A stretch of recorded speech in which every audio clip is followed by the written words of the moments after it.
All right, ladies and gentlemen, welcome in, welcome in. The REMINGTOM pod is live. We're back Friday night, and holy, we just got to jump right in, I think, because we've got to try to make it through at least 4 different album reactions. Hey, yo, I don't know what we're going to be able to accomplish here tonight.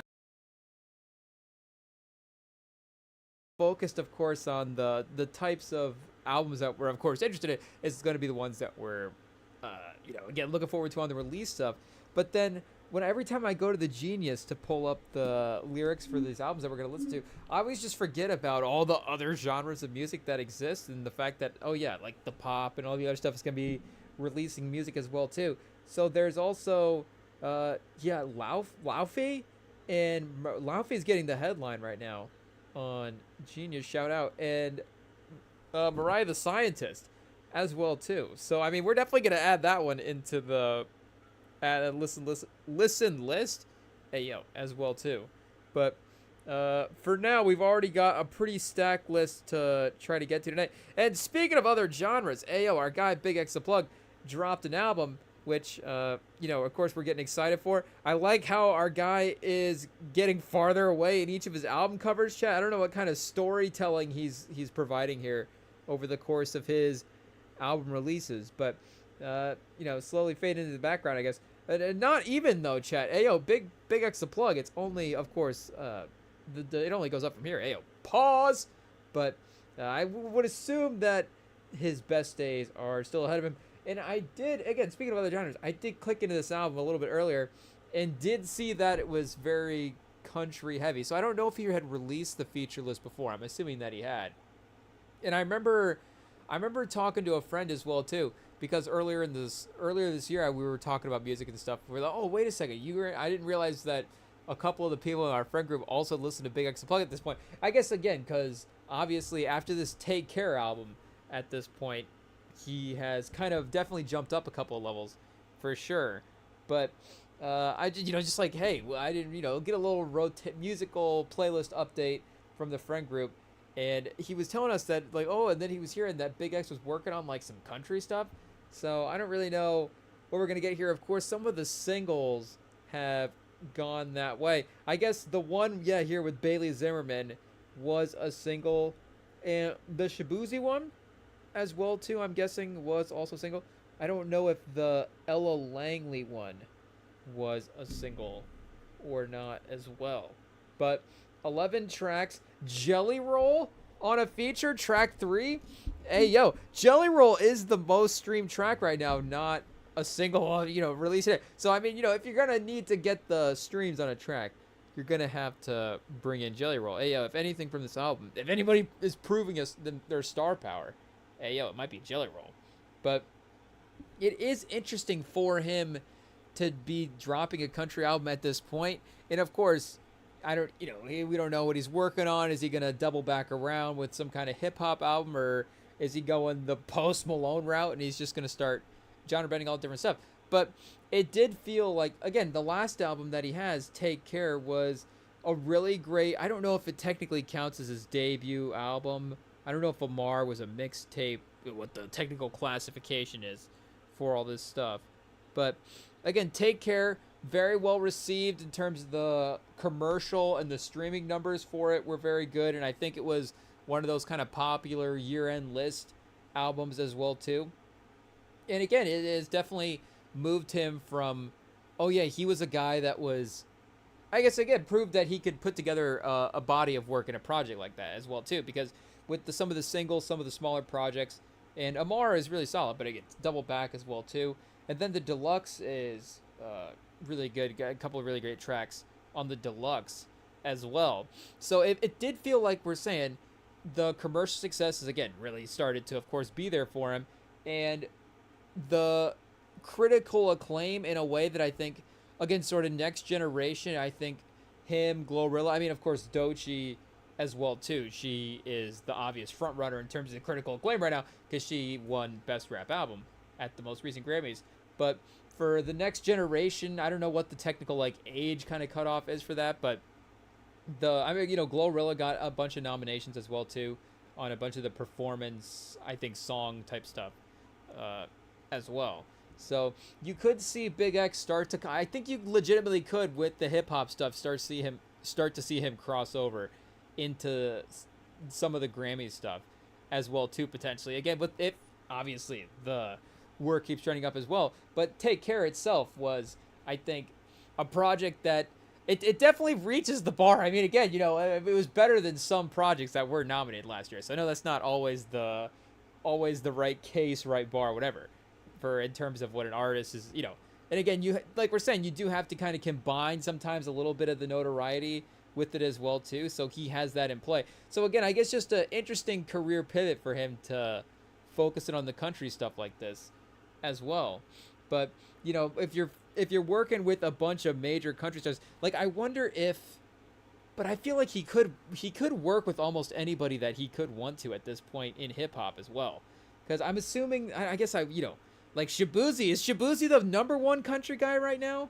I don't know. Like Thomas Rhett was definitely a hot name when I was in high school for sure. So I don't know if he's still carrying on the lead. Is Thomas Rhett like LeBron? Is he still like just I guess that was we're moving quite a ways away at that point. It'd be a couple contracts for Thomas Rhett for him to keep it up. Luke Combs, I still hear people say that they listen to Luke Combs, but I guess I don't know if he's dropping new music or again if they're referring to new stuff. Shout out Darius Rucker, Jelly Roll, of course.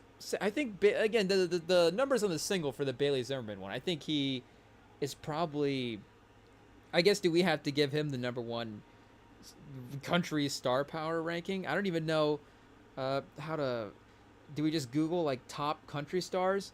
Is Blake Shelton still a top country star? Hey yo, chat.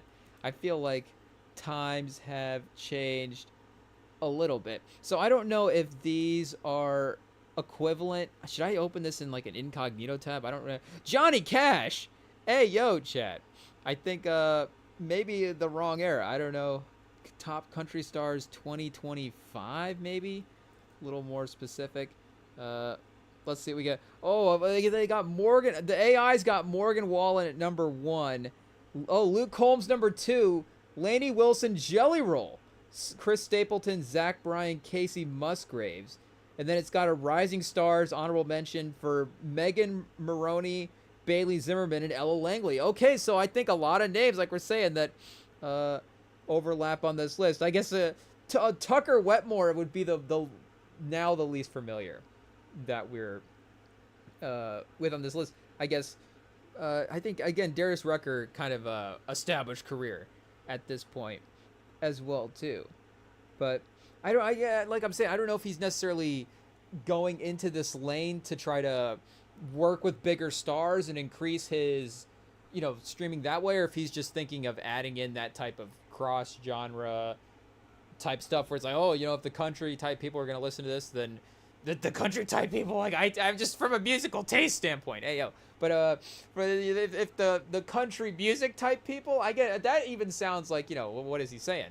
But again, we're just talking about deal. It is what it is. Yeah, but anyways, I don't know if he's can he get a bigger star pool in this genre? But why would he be able to as well too? I guess. Would it be the stars in country thinking maybe, working in the hip hop lane, maybe they're trying to increase their star power that way as well too, versus, maybe again, like, does Kendrick have Bigxthaplug's audience in a way already? Ayo, or, like, I guess, I don't know if Drake or Travis, like, the Texas connection there. Like, I feel like a lot of people that are listening to Bigxthaplug are obviously probably listening to Travis Scott. So it's not like he would need the feature, of course, to bring in the, the potential untapped fan base there as well, too. Ayo. But as well, I think with the way that he is continuing to up his name in the game, he could, again, basically get a pretty stacked feature list as well. And I'm trying to remember, did he have, I don't know if he had a feature on Take Care. So the first time he's used, he had on the deluxe version, he did add a couple of features, like some vocal, melodic type, hook type performances in there. Jesse Murph and Tommy Newport, shout out. But yeah, and there was some interlude stuff going on in this album as well too. But again, it was for the most part solo work himself as well too. So I guess it would be interesting to see him compile an album with features in that way as well too. Again, we know in terms of him, he was obviously great, strong song structure and flow to the last album, and a good mix of the hits and some of the slower cuts, and then he's getting into some storytelling, and again, it's just a good. It was a good way he laid the whole track list out, but to work some features in there as well too. And I guess I'd have to think like because he does operate with some shorter songs as well too. So adding a feature verse would be interesting for the. I mean, maybe you could just like add just a feature verse, like literally just throw it, and then it's not really that difficult to imagine where they would go in the certain parts of the track list. But yeah, we should just listen to it as well too. Again, we're gonna give our guy the stream for sure. Hey yo, and whoa, pause. Hey yo, and the Spotify. We're gonna listen to our guy on Spotify, for sure. But we'll see what ends up, in the playlist. And we're starting a country playlist. It's just I guess we just save this album, and this will just be our country playlist. This Bigxthaplug album.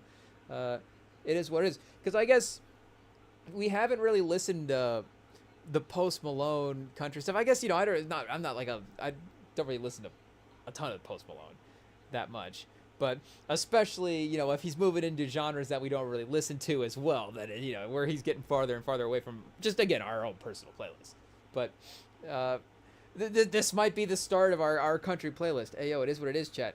We'll see how it goes. If Darius Rucker really brings the heat to start this off, then we're country fans now, chat. We get a cowboy hat. Hey yo, what do we have to do? I mean, we do have the Spurs logo, so I feel like the crossover into the world could be pretty easy at some point as well too. So chat, you know what it is. We have to hit the mute sometimes to hear this thing. I feel like I should take the earbuds out as well too, because I don't have the speaker pointed toward me here. Wait, I can adjust it with my foot. Hey yo, sure. Do we got it? Okay, we got to make sure that the vocals, Darius Rucker is just, I guess, hey, yo, point it straight ass, it is what it is. We'll see what happens. A little bit of a ballad here. Okay. And with the way that some of the country music is going as well, too, there is a little bit of the trap drum stuff, obviously, there. So I feel like, again, for Big X, lyrically, this is going to be still a spot for him to... Like his cadences and flows and stuff, I don't feel like are going to be affected, obviously, if he's with a little bit more of a country focus. And maybe he's just maybe this is just his Cowboy Carter as well, too, like we're saying. Maybe he's just blending the genre influences. Maybe he's thinking that if he wants... Maybe he's actually going the Grammy route the smart way, now that I think about it. Like, we've seen a pretty stacked release. Because, again, you have to think... Obviously, this year has, in terms of the volume, heated up, but we've gotten some great albums as well, too. And you have to go back into the last third of 2024 is going to be eligible for nominations, the September through December part of December of 2024 as well, too. So if he's looking at that list and he's like, it's just a lot of names, a lot of people that are going to have hype, and a lot of legends as well, too.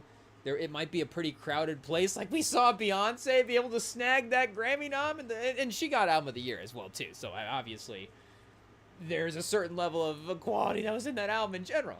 And I actually love that album as well too. So I'm being real, chat. Hey, it is what it is. Check the playlist. There's a couple songs in there for sure. But again, maybe he's going about it the smart way. A couple of country Grammy trophies from Big X, and again, he's got the Texas roots as well too, so I'm sure that he's no stranger. I mean, if in the Midwest, it's around as well. I guess I don't know where country music like fades out at. Does it care? Is country music popular on the coast at all? Because again, in the Midwest, it's almost every other house is country music. It's just pick a backyard and it's like, okay, there's a good chance that they're gonna be playing country music at this spot. It is what it is. Or any type of like band at like a bar karaoke, like, I guess not necessarily karaoke, I guess, yeah, there's some country music karaoke situations for sure. Hey, yo, chat. Blasting the music. Oh, wait, we got an alarm going off randomly. Hey, yo, chat. It is what it is. Bad job by IT checking the alarm clocks beforehand to make sure none of those would fire up, while we were going. It is what it is. But we got a good, a nice listen to the interlude there for a split second. And again, he's always mixing in those cuts as well, too, in the album. So we got Jelly Roll, chat. Hey, yo, he's starting off strong. It is what it is. He's not holding back. You're bringing in Jelly Roll for the emotional vocals, and he's just like, okay. It's Bigxthaplug. We got like 2.5 minutes here. Hey, yo. We just got to get... There's no build-up. And not saving him for the, the hook as well, too. I guess we'd have to go look at the Eminem tracks. I'm trying to think of where else. And he was on the Lil Wayne album, too, I think. But speaking of Bigxthaplug, I think both of them on the Lil Wayne album this past year. But is this like the Olympic? I don't know if that was necessarily the Olympic team, but is this like the Wade and Bosch and LeBron? They're like, oh, okay, we played together. I guess I don't think Jelly Roll was featured on that song, but who knows? Maybe they recorded their features in the studio at the same time, and they're like, hey, we should link up for a song. But again, like Jelly Roll's a rising star anyway, so like we're saying, if the streaming numbers prove it was a good move to get Jelly Roll on a song, he's definitely winning the day at this point for sure. So I mean, again, it's pretty good at this point, chat. It's obviously pivoting into a different lane, so I can't sit here and be like, because certain songs may not get added into my playlist. Again, that's just a personal music taste. What am I listening to? What am I going to in my rotation? I mean, there's gonna be 10 out of 10 rap albums from this, like we said in the past, that it's like, okay, I guess I'm just gonna be listening to this artist more just because this is my guy or whatever. But you can still admit the quality of an album. So we'll need the country fans to DM us at REMINGTOM on Instagram. Are you guys good with the Bigxthaplug version of the album? I'm trying to remember.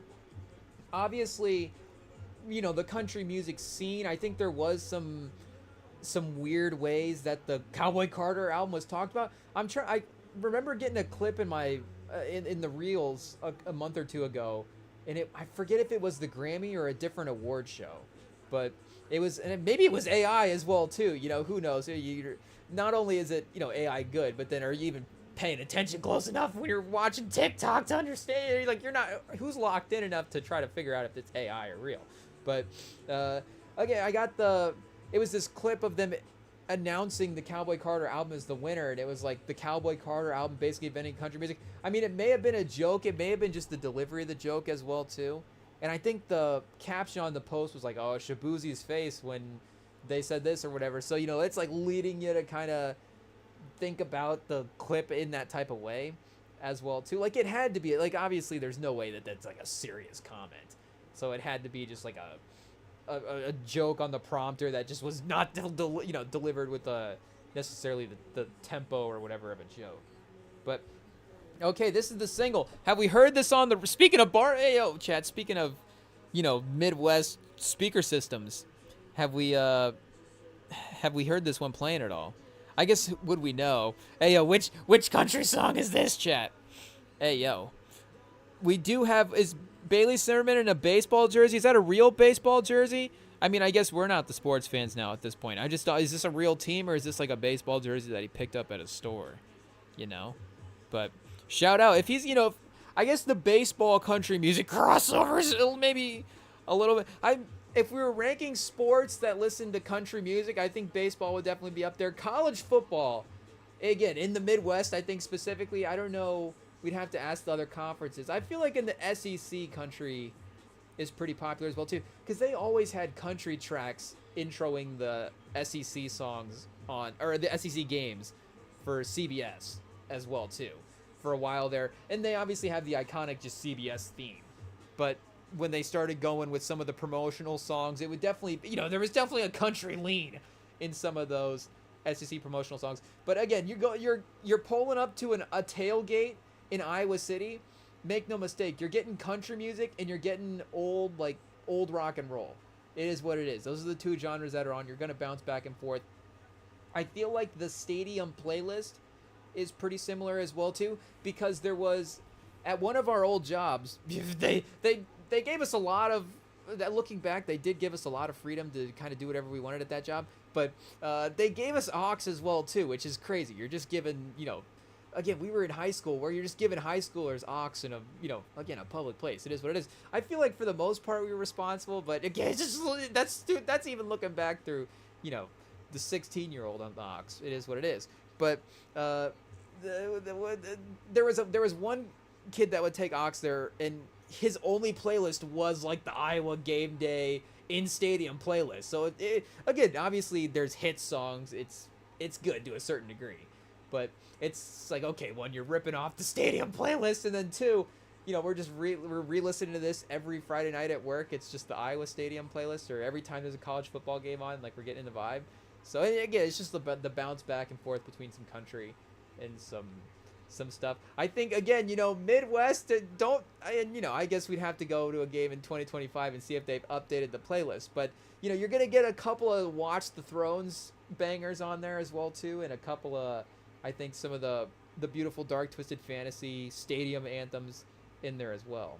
But yeah, again, that's you're gonna get some. So I guess maybe like Pac-12, Big 12. I don't know. I think a lot of college football there's a lot of country crossover in college football, chat. As I'm thinking about it, it is what it is. I guess I don't know where that necessarily leans toward. Is that an alumni thing, or is that a student thing? Are the current generations keeping that up, or is that again, the people at the tailgates? Are they maybe the people with the kids in the schools? Maybe are they the ones keeping the country music alive? I don't know, because again, I do think that if you put somebody my age from Iowa on aux, like, again, there's country music that's going to be played. It is what it is. But I feel like there is a little bit, and again, as you see with country music kind of fusing these others, and with all this, obviously there's going to be fusions and things taken for, these things are going to be borrowing from each other, and the things that are working as well too. It's like sports, it's like, oh, this team over here is running this defense is hot right now. We're going to build our team in this type of way, looking for this type of athletes. Oh, these offenses are the ones that work. Like, let's look for this types of stuff.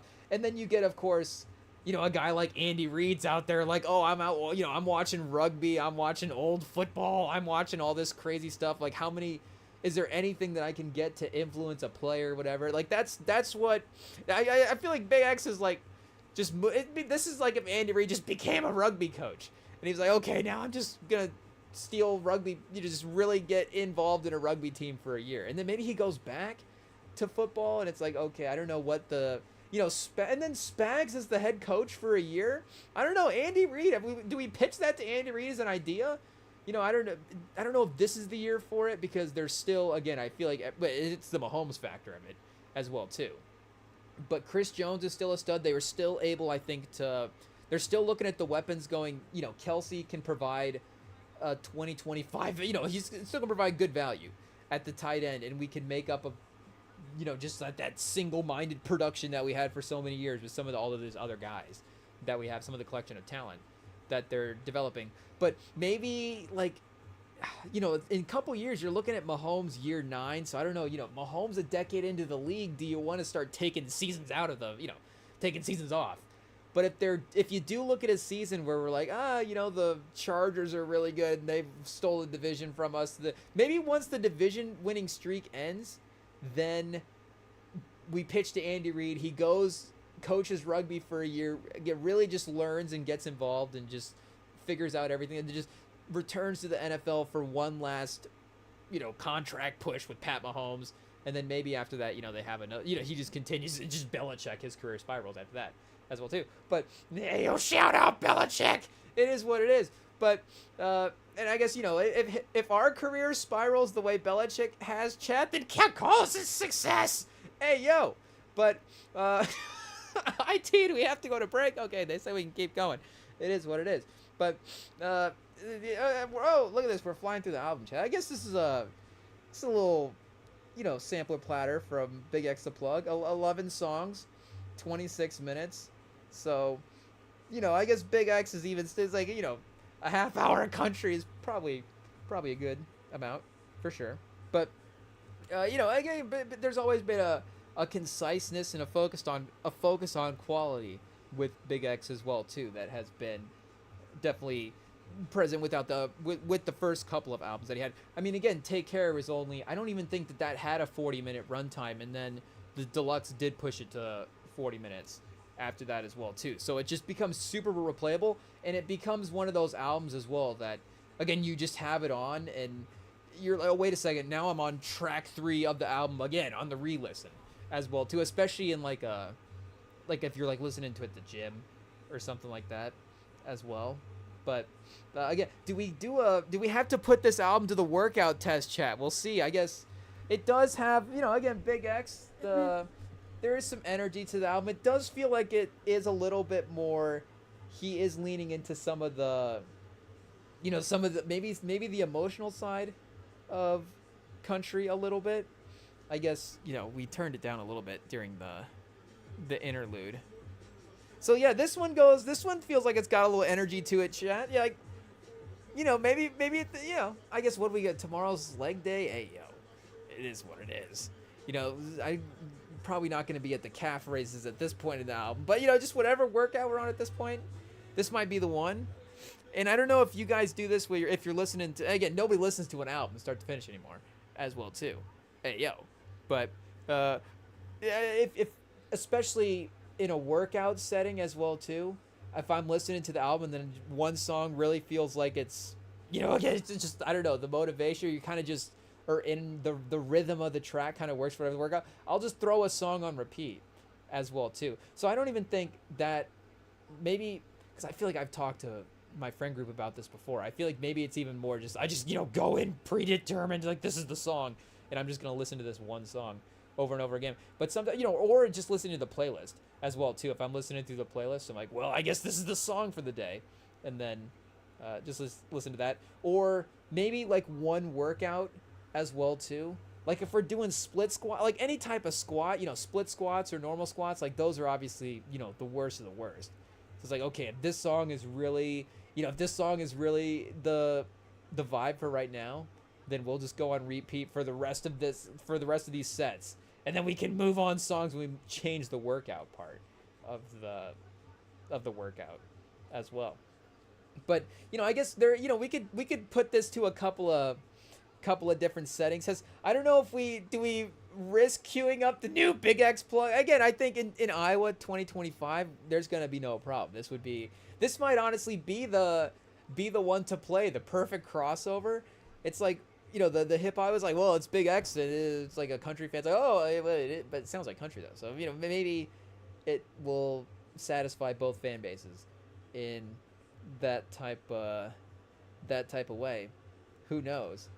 But we'll see, and we'll see what kind of number it does as well too. I guess again, we don't want to immediately start getting competitive with this stuff. But I guess just for his own kind of, just his own, I guess, pause, but his own poll at this point as well too, because like, again, there's gonna be a crossover of the fans of the features on the album listening to their guys as well too, and I'm sure checking out some of the other tracks as well.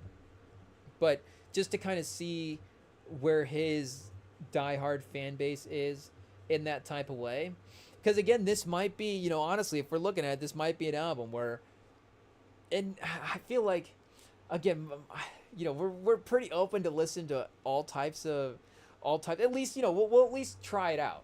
Like we'll at least, give it one listen and give it a test run to see what happens. But again, if you're looking for more traditional hip hop album, this might be one that, who knows if you're willing to sit down and listen to it. Just if you're looking at the feature list as well too. So it'll be curious to kind of see where that core fan base and what kind of audience this is able to generate in that type of way as well too. But yeah, I think again the the conciseness of it is definitely going to help as well. It's not going to seem like a task like a lot of these albums are. And I feel like a lot of the albums that we have tonight, there is a good runtime. So I don't know if there is, again, as you know, say whatever you want about the increased dialogue about all this stuff, and it could just be, you know, the guys that gravitate towards, you know, just guys are going to gravitate towards certain runtimes in their albums, and it's just going to be what it is. Like, is Iceman actually going to be under an hour? Who knows? But again, maybe there is something with a conversation of the runtime and with some of this stuff to where maybe that would affect some of the project building as well too. Because I just, and you know, the LeBron clip, chat, I feel like, you know, speaking of guys that invented things, I think LeBron inventing the deluxe was just really one of the great inventions in album history. Hey yo, because again, you can always kind of circle back and drop songs. I mean, look at Jid right now, chat. Hey yo, Jid's just dropped like 7 different versions of this different album, and it's like, well, now I'm gonna need the 8th one with all of them on it. So I just like even remember which songs that he's dropped now at this point as well too. But you know, you can always, again, double back and give more songs as well too. I mean, or you're just Kendrick and people are just waiting for the deluxe and it's just hasn't dropped at this point. I saw another post the other day that was like, it was the GNX trailer that dropped when it had the snippet as well too, which again, I think people are still related. He performed that at the Super Bowl, but in terms of getting as a track, so I guess you can get it as a track because the Super Bowl is available to listen to on Spotify as a set as well, which did pop up in our shuffle the other day, and I was like, I might just leave this on. Just, I guess, you know, Sing About Me is a 12-minute track, so I don't know what's a more listenable third. I guess obviously, you know, one of the great 12-minute tracks, obviously of all time, and just great tracks in general. But it's a, you know, it's a little bit of heavy. If you're in the car, again, I don't know, especially if you're with some buddies, like, or you know, with any sort of, you know, other type person. I don't know if Sing About Me is necessarily the song that you're gonna be like, oh, you know, let's just let this one play out here at this point. But you know, the Super Bowl halftime show as well. But weirdly, I don't know if it's because of the fact that it is separate songs, so you're kind of paced. You know, there's more like definite starting and stopping points in a way throughout the course of the halftime. But again, speaking of 12-minute tracks, if you were just to listen, of course, to it, it is, you know, one of the easier 12-minute listens that you can get through. If it is one of those songs that ever does pop up in the shuffle, and again, it does pop up because the algorithm, you know, if you play 2/3 of it, it's like 8 minutes. It's like, okay, you just listen to 2 different songs. The algorithm's like, you love this song. But it is one of those songs where it's like, okay, obviously, maybe I'll skip it now. And then I look at it, it's like, wait, I've listened to 9 minutes of this track already? Like, I might as well just play the rest of it at this point. Hey, yo. But maybe, again, just if you're riding around in the car and just the Super Bowl halftime. And I guess, you know, what playlist are you having the Super Bowl I'm just talking like you might have the Super Bowl halftime set just saved into a playlist. I guess we do, Chad. Hey, yo. It is what it is. And I had forgotten about it as well, too, until it popped up in the shuffle the other day. So that would be a good one to leave on the repeat as well, too, for the gym mode. Because, again, it's just leaving on kind of a mini album as well. So maybe a little bit of a cheat. Tucker Wetmore, chat. Hey, yo, first time we ever hear Tucker Wetmore on a track. Should we see what our guy sounds like? Hey, yo. Oh, they got him on the hook? Okay, I guess maybe probably what most of these country guys were doing if we were locked in.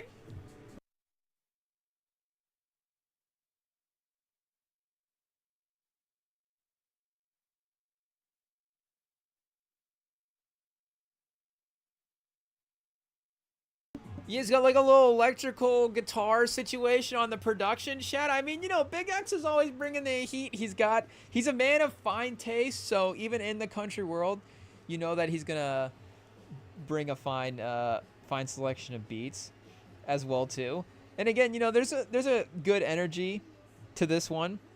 I think, and I guess, you know, who are we to say about the lyrics of country music? Because, you know, again, you listen to some R&B, you listen to even some rap, and it's like, you know, these guys are just, you know, of course they're just simping over everybody. But you know, that can get a little heavy in country music as well too.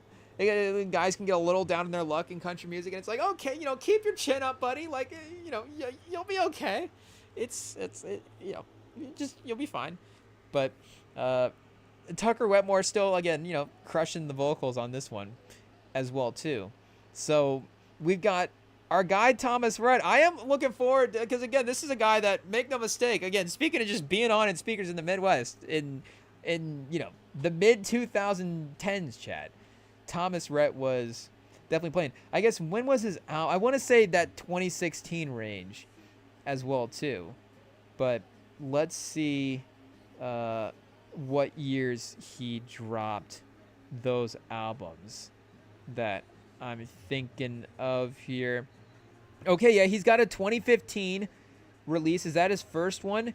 Oh, 14 is his first one. 2012. Oh, 2012 is his first. 2012, 14, 17, and then 19 as well. I'm trying to think, is there any on this 19 track list that not that I would know the name of. Maybe if they played, I would know it. I don't know. But yeah, I feel like that 14 and that 17 album were definitely on a lot, for sure. He was definitely at the peak of his powers back then with those two projects. So just, I guess, hey, yo, chat, anything to remind us of, I guess 2016. Well, the summer of 2016 was obviously, from a pop culture standpoint, there was a lot of stuff that was obviously, really hitting at the time. But Thomas Rhett, hey, yo, back on the Big X, bringing him back, chat. We'll see. Do we go back to the Shibuji track? I don't know.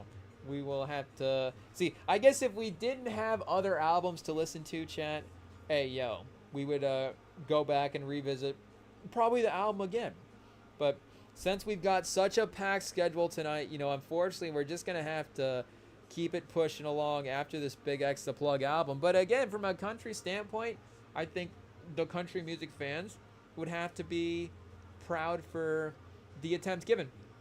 Because I think this one, again, does feel a little bit more country as well, too. You can definitely, with the way Cowboy Carter's branded all the different stuff, I mean, you can definitely tell that there's a country presence to it. And with some of the samples and with some of the interlude stuff that is happening, it really sets the tone for it being country as well, too. But there is a couple of tracks that we go back to on that track list that aren't necessarily like kind of fully country in that type of way, and maybe but it's a little bit longer of a track list as well. I think it is an hour plus. Is it an hour 20 runtime? It might be a kind of a hefty album. Ayo, but he he did a good job, Chet. Ayo, we got to give our guy props. Bigxthaplug, keeping the fan base happy for sure, and supplying us with new music. Crossing over is, what do we call it? Testing himself creatively. Hey, yo, it is what it is. Oh, chat, look at that. Let's click on the artwork. Who knew? But what do we got next? Hey, yo, Kid Cudi, Offset. Do we go Offset next? I think we go Offset. I'm looking forward to listen to this one as well. Of course, his track with Jid this year, Bodies, has been a banger that has been on for sure. 18 tracks, 52 minutes. Offset is locked and loaded with some good features as well, too. Ooh, we got a Key Glock on here. Has Key Glock been on a solo Offset project? Was he on Set It Off? Hey, yo, let's see. No Don Toliver again. That is our guy Don Toliver in 2025. You got to have him. Hey, yo. Well, what's the checklist for features in 2025? Kendrick, Don Toliver. I'd push a T and Malice. If you're in that sort of lyrical-ish lane, then they're getting there. I mean, I guess Tyler as well, too. Jid, again, if you want some bars in that type. Wait, I guess Cole, obviously, still as well. Wait, was there a Quavo feature on this album? Did he have a feature from his Migos teammate? Oh, it doesn't look like it, chat. Hey, yo, I guess I haven't been following the off the mic stuff. Are they still good, chat? Hey, yo, what's going on? We'll have to see. So we've got John Legend and Ty Dolla $ign and Tizo in 3 of the last 4 tracks. So again, all guys that you could see kind of doing the vocal stuff. No Don Tolliver is tough, but we got Gunna is, you know, fresh off his album release, landing very successfully as well too. Jid, Keylock. I mean, again, 3 guys that have all popped off in 2025 for sure with their project. All have had it, I guess, you know, great projects in 2020. Not necessarily, you know, popped off. Again, they're all kind of staples as well, but have all definitely brought strong projects in 2025. And then, again, just stacked vocal guys down here as well too. So look at that, Chet. See, we're already replaying Bigxthaplug's album. It is what it is. Shout out. We'll add songs into the playlist later. We'll see. But let's take a quick break, and then we got Offset's album up next, chat. Like we said, we went to the feature list, 18 tracks. So yeah, after this break, we will get into the second album of the night. Our guy Offset is up next, chat. Up to bat.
Okay, Chad, here we are. We've got Offset's album up next. We're playing track 1, Enemies, starting now.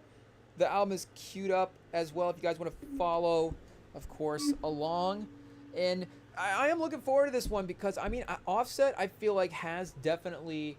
And again, I feel like this is his 3rd album, solo album, right? And he did have, of course, the collab project with Metro Boomin and 21 Savage as well too. Or was that just Metro and Offset, or is 21 a collaborator technically? Yeah, okay, I was gonna say 21 was definitely on that as well. But oh wait, we gotta go back to Offset's discography here and just double check, because yeah, Father of 4 and then Set It Off, I think we're the only 2, like we're saying again, solo project before that. And again, both are really, really, really, well, you know, are we stuttering, Chad? Are we complimenting? Hey, we were doing both a little bit, but, you know, Father, both, again, really solid, really great projects. But Set It Off, I think, for the quality that Father 4 again was, Set It Off was still a little bit of a step up as well too. I think the cohesion of the project, again, maybe some better hits on it as well, but then his use of the features, maybe a little bit tighter as well too. Pause.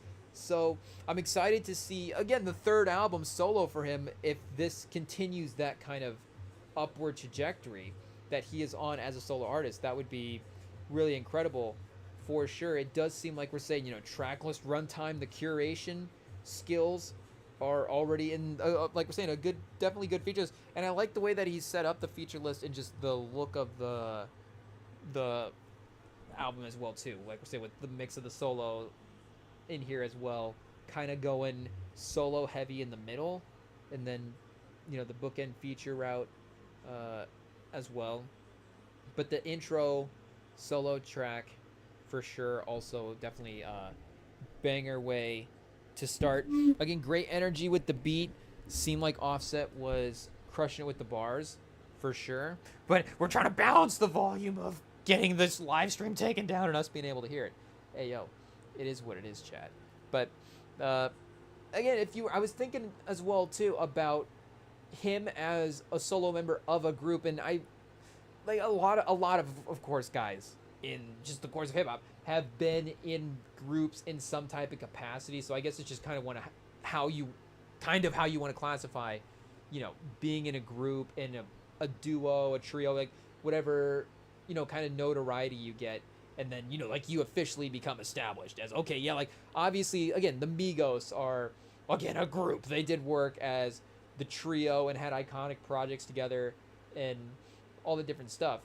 And maybe it is as well, too, the balance of the group versus the solo discography. Because some of the guys like we're talking about, like 50 Cent, of course, has his G-Unit projects for sure. And there is a classic element to those that, again, like, respected within the community, the legacy of those, and sort of, and there was again, in the moment success as well too, but has it still carried the same classic value as 50 Cent's solo catalog, Get Rich Die Trying, even the Massacre as well too. Just like that album has major songs that are just always replayed off of that as well. And again, you want to talk about guys on speakers in the Midwest, chat? 50 Cent, hey yo, is another one. I guess, of course, you're going to play like some 50 Cent tracks at the Iowa in-stadium game as well, too. I guess I was just assuming we all understood that 50 Cent was going to be played at some kind of athletic event.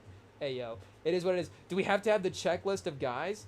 But like we've said in the past, 50 Cent might be the #1 aux guy of all time. I don't know. I guess I don't know if we actually have said that in the past, but I feel like we have. We've definitely have workshopped out the thought enough to the point where I've, again, had reached that conclusion.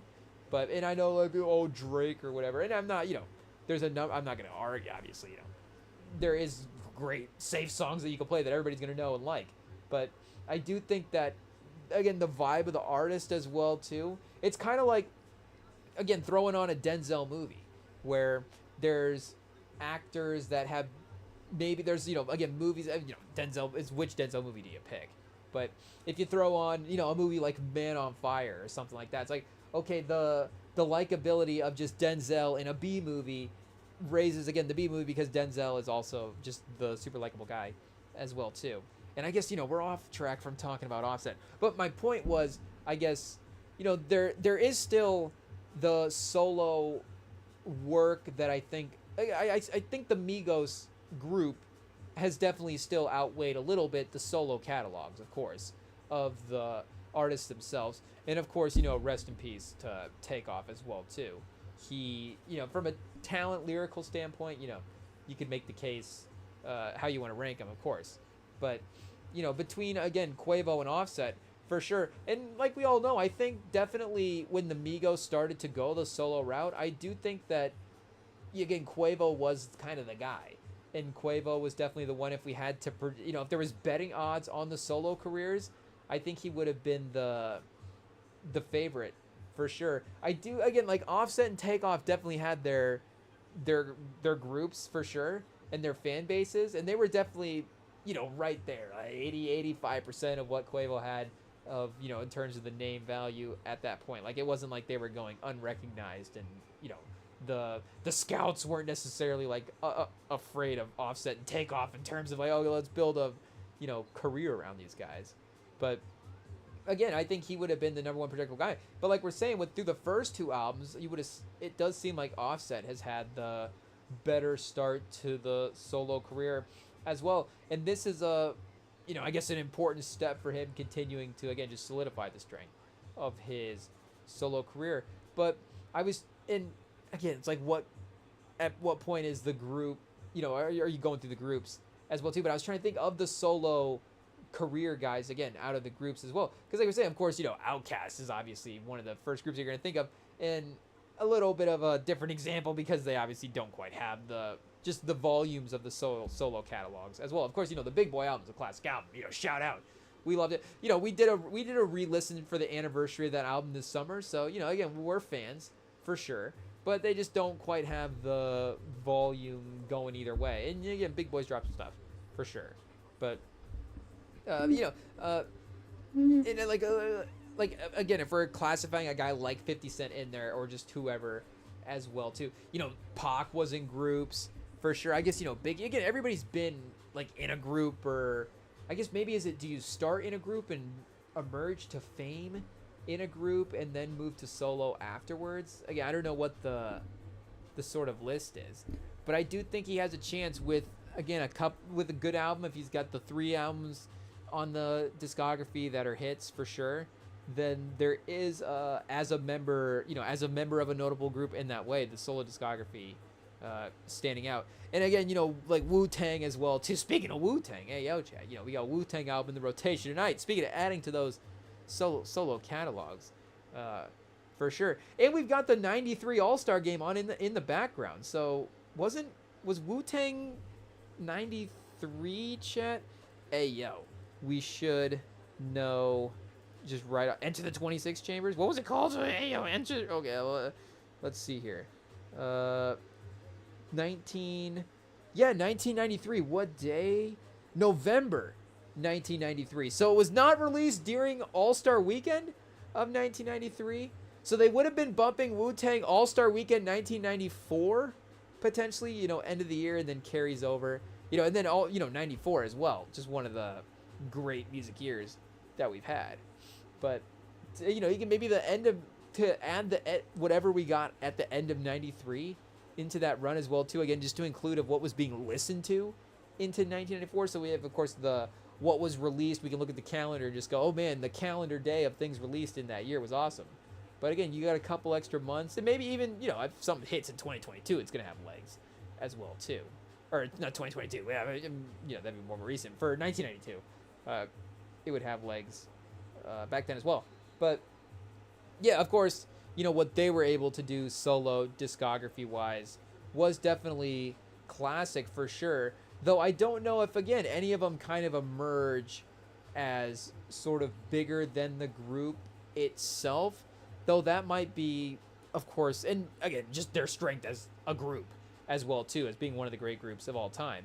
Then maybe their individual solo catalogs are up there as well. I guess, again, Dr. Dre and Cube as well too. I mean, pretty strong contenders in the group solo catalog discographies as well. I mean, I guess, again, like even Kendrick was a part of Black Hippie. So if we were going, but again, he was not necessarily a guy that rose to, well, he kind of did, but then, for the most part, I guess, what year did he actually leave Black Hippie as well too? That wouldn't have been when we were not necessarily tuned into the news stuff as well too. It's just like, what songs are popular at the time? What are the people listening to? Oh, have we heard that yet? Just kind of starting to get into the game. But if it was again after Good Kid, Mad, or if it was before Good Kid, Mad City, and then he released that project afterwards, then even Section 80, again, he had buzz with that project as well too. But again, that was the solo project. That's like, okay, now Kendrick is here. This is how Kendrick initially, is because of that solo project in a big way as well too.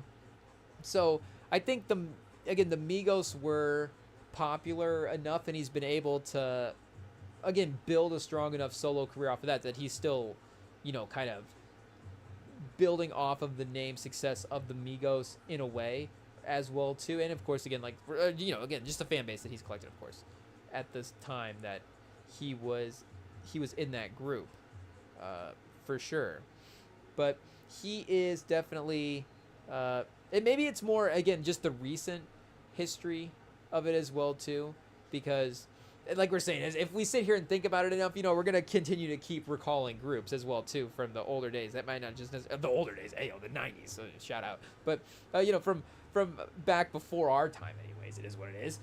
Where it may not necessarily just be the first thing that we recall, but again, in modern days, you don't really have, I think, quite the groups in the same ways. Is Suicide Boys the #1 group right now? Hey yo, because otherwise. And again, it's semantics of whatever, but is semantics the right way to use it? Like, whatever term you want to use. But I feel like now we more have, again, like the collaboration type stuff. Or, again, the duos, the guys working on projects together, where, again, you have, like, Metro Boomin collaborating on albums with this guy. And that's, again, more from a producer, rapper standpoint versus, again, like, you kind of have Andre 3K and Big Boy kind of doing both kind of stuff. As well too in the group versus like, oh, here this guy's the producer and then this guy drops the bars on the group. Like again, like Freddie Gibbs and the Alchemist are a great collaborating team. They're not a group as well. And I guess Alfredo, like it's the title of the albums, but it's their names combined, so it could work as a group title as well. So I don't know if if like the qualification is you need an artist page, because then like Jack Boys would go into the mix as a group. But again, like Travis Scott, of course he was in the he had his labels and stuff going as well too. And I guess I don't know exactly when Jack Boys was formed as like a group itself. But again, in terms of the Spotify stuff, like their first album is that 2019, again 2019 album, and now we got the second one this year. But again, Travis's solo discography is definitely before that for sure, and he had definitely again rose to prominence as well. Don T was maybe a little early. That's as he's kind of breaking out as well. But again, you wouldn't necessarily say that Travis Scott is a guy. You would say that he's a guy from Jack Boys, but again, he's kind of helping lift that group up again because of the way his solo discography is like reverse led into the group. Pause as well too. Where of course, like we're saying, Offset, his solo career is afterwards. So again, not everybody is going to be involved in a group once they're apart. Or you have like collaborative efforts like the Dreamville projects as well too. Like I don't really know how to classify those. Like Jid is in that. He does have that one collab album. Speaking of, and I forget, is it Spill Again? Is that I don't remember exactly how to say it, but he doesn't. I know it's him and Earth Gang. And is there one other, or maybe it's just those two guys? So again, it's an album title. It is a little bit of a group name, and you can be a group, of course, if it's just two guys. I was gonna say, is there just a separate category for duos? But again, we would put Outkast in the great groups territory. So that's just a duo versus, again, you start getting into some of the trio situations, or maybe a little bit more, some of the rotating casts as well too. Get some group with a rotating cast. But again, I feel like more it's the guys, the solos, and maybe more the label mates, like we're saying with the Jack Boy stuff, and all the guys kind of focusing more on the individual businesses setting themselves up, but then we'll collaborate together and of course help ourselves out, versus like we'll just be a group. Versus, just like here's our group name and here's our page. So I'm trying to do I have to pull up the Spotify rankings from and I'm probably forgetting of an obvious one as well. But I'm thinking they're all, so I guess it's like Ty Dolla $ign and Ye as vultures. Like I feel like they're kind of moving down, and maybe it's not necessarily Ty Dolla $ign's fault, but I feel like they're kind of going in the wrong direction in the rankings as well too. And again, obviously that's a duo that formed way later as well too. I know, again, speaking of Ye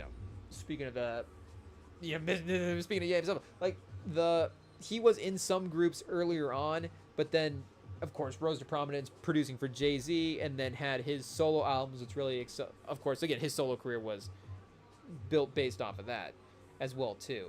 It's not like, oh, you know, this producer for a guy, whatever, but it was not like, oh, this producer has left this group and he's now doing the solo career, or in that, you know, necessarily same type of way as well. So let me pull up the rankings. Again, like Drake and Party Next Door, you know, they don't really have a name for their, if they do, I guess I'm not necessarily thinking of it at the moment. But again, we know the timelines of their careers, and they've obviously been collaborating for a long time. You know, the city connections and all that, or you know, at least the Canada connections and all that different stuff. Like, there's definitely a history, for sure. But yeah, we got, just in terms of the all-time streams, is Suicide Boys the #1 all-time stream? Oh, it's sorted by, I'm looking at, lead streams, feature streams. Do we just have like a all-time streams tracking sorting list? I don't know, but either way, you know, just to get a group of names that I'm looking at here. And again, you know, the streaming might not necessarily equivalent to all of the ranking stuff in the same type of way, but yeah, Suicide Boys is literally the only group that I'm seeing on here at this point. You know, we're scrolling past Snoop Dogg again. You know, he's got some hits, but I don't feel like people are streaming the full catalog the same way. So it's like, okay, we're going, yeah, you know, Biggie, shout out, Dr. So it's like, okay, the legends that, again, it's like, okay, Lil Uzi Vert's got more streams than Snoop, but we know the rankings. But again, now both guys are accounted for on the list. So, okay, there is Outkast. We're at the top 90 all-time streaming. Hey, yo. YNW Melly has more all-time streams than Outkast? That can't be right. You know, just based on Hey Ya alone. Lead streams? But maybe Hey Ya is like, you know, 35% of their streams between that and the way they move. But, you know, Hey Ya is like 3 times more stream than the way they moved as well, too. So, you know, that's probably could be doing a lot of heavy lifting for the billion numbers on here. You do have the Anderson .Pac knowledge duo for sure. They have a little bit more of a history, but again, they kind of just dropped the one album. What was that, like 2017, and then this one now? I guess I don't know how long it's necessarily been since then as well. So yeah, really it is just shout out Suicide Boys holding down the rap group name right now, I guess. Just in general, it's literally just them. This is crazy, chat. Maybe I'm missing somebody. I'm trying to think. Again, we're gonna go like at some point we're gonna get to the Mobb Deep part of the streaming, and again there is another layer as well too, where they don't even have quite the, like, they have the classic hits obviously, but it has like, I don't know if Hey Ya had the TikTok run, but didn't, like, I don't know if Mobb Deep has had like quite the radio single that of course, you know, some of the groups have had in the same type of way. But, you know, we're in the territory where even the new guys now, I'm like, yeah, I'm an old man. I don't necessarily know who these guys are at this point. Oh, wait a second. Did I just click on a different list? Okay, let me scroll through this. Ooh, I feel like there's a feature on this one, chat. Hey, yo, we're not getting a feature listed. Let me mute quick.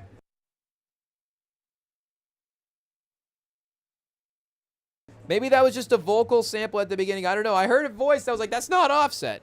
But again, there's nobody listened. I was gonna say we missed the Jib, but it was Body. So, you know, we've heard that one. Hey, yo, it is what it is. Like we said, we haven't listened to. Sometimes we don't listen to singles, but that one, yeah, that was in the rotation. It is what it is. But we got Key Glock up next, chat. Hey, yo, that's gonna be one that we are looking forward to. If you guys for some reason haven't heard the Key Glock album this year, then throw that on. That's another one. Like we were saying, all these guys in the early feature list have brought strong albums to the table this year. And Key Glock is right up there with the best of them. Shout out Glockavelli, chat. And, you know, any reference to... Is it a reference to Tupac, or is it a reference to Machiavelli, the original, you know, Machiavelli? I don't know. I think it's a shout out to Pac, chat. So, again, like we're saying, if anything's a shout out to Pac, we've always said that if Pac is shouted out in a song, then, like, immediately we just got to save the song in the playlist. It is what it is. It's just, you know, great bars. It's like, oh, look at this writing. It's incredible. But Is me mentioned Tupac, but if that's like, okay, the whole album's named after a Tupac character, then I guess, the album is just album of the year. Shout out. The Clips album should have named their album, sort of out of Ellie. I don't know how they work that into the title, but yeah, again, here, let me just double check this version of the streaming numbers real quick. Is there a hidden group that I'm not thinking of? The Migos are still like the second most popular group, I guess, in terms of the streaming stuff. I guess this is not like a monthly. This is another all time, but it's a different number. So I think the other one was not including the features. This one is including the features in there as well too. So I don't know what version we had pulled up there last time. So yeah, this is doubled Outkast's all-time number to 10.8 mil, but now they're at 92 on the all-time list. So, again, it is what it is. But they're still right about the same spot as well. Ooh, Quavo and Offset all-time are kind of equal on the streaming stuff. Offset's like a couple 100,000 over him at this point. So that is kind of fun that they are that tied as well too. Ayo. But let's see who we get. Oh, again, like MF Doom, Madlib, of course, collaborating as well. I guess, Mad Villainy, again, album name. I guess kind of their group name as well. But, yeah, regardless, Offset is, crushing it at this point with the body of works that he has been putting together. Do we have to lock in for this Key Glock song, chat? Hey, yo, we might have to hit the mute and just see what they say. Lock in on the lyrics. Ooh, this does have that kind of heavy Key Glock energy to it. I like the beat selection for having him on as the feature. We gotta listen, chat.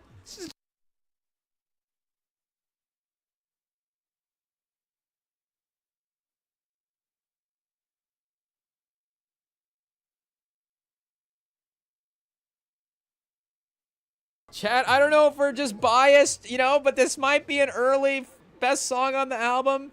I mean, I guess, are we including the single already with Bodies?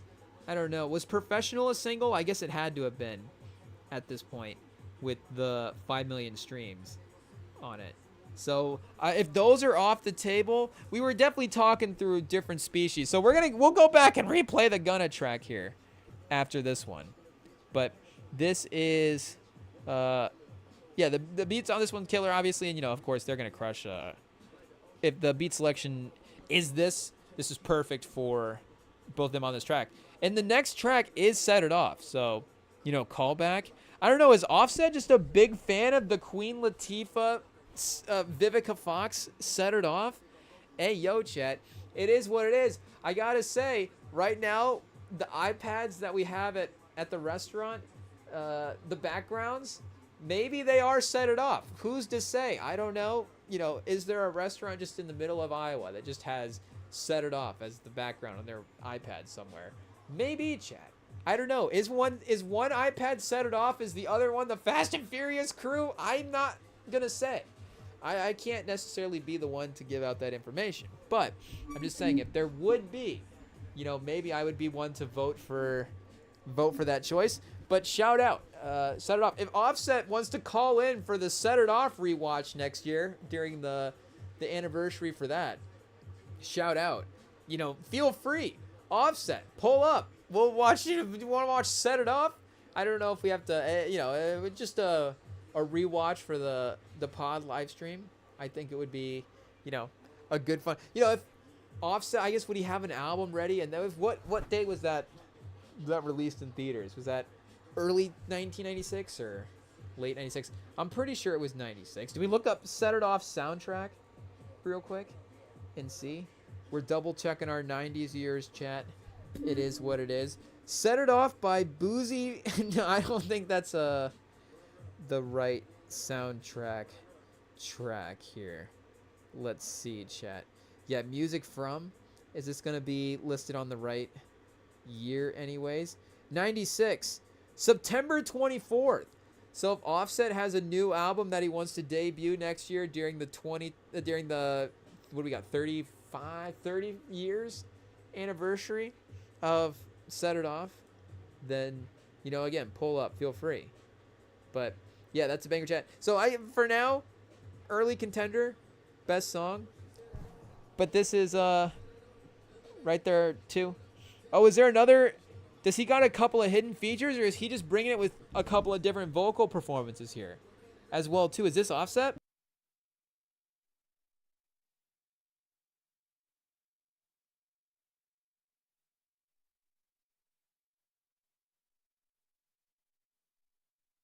I thought maybe for a second he did bring Don Toliver back in, but I think he's just bringing it vocally. And this is a great beat as well too. We gotta actually lock in on some of the production here as well. We're gonna have to mute because we gotta turn up the volume. We gotta pump up the volume just a little bit. It is what it is. But it's gonna be worth it, chat, because these beats are great so far. Or we just picked the right one.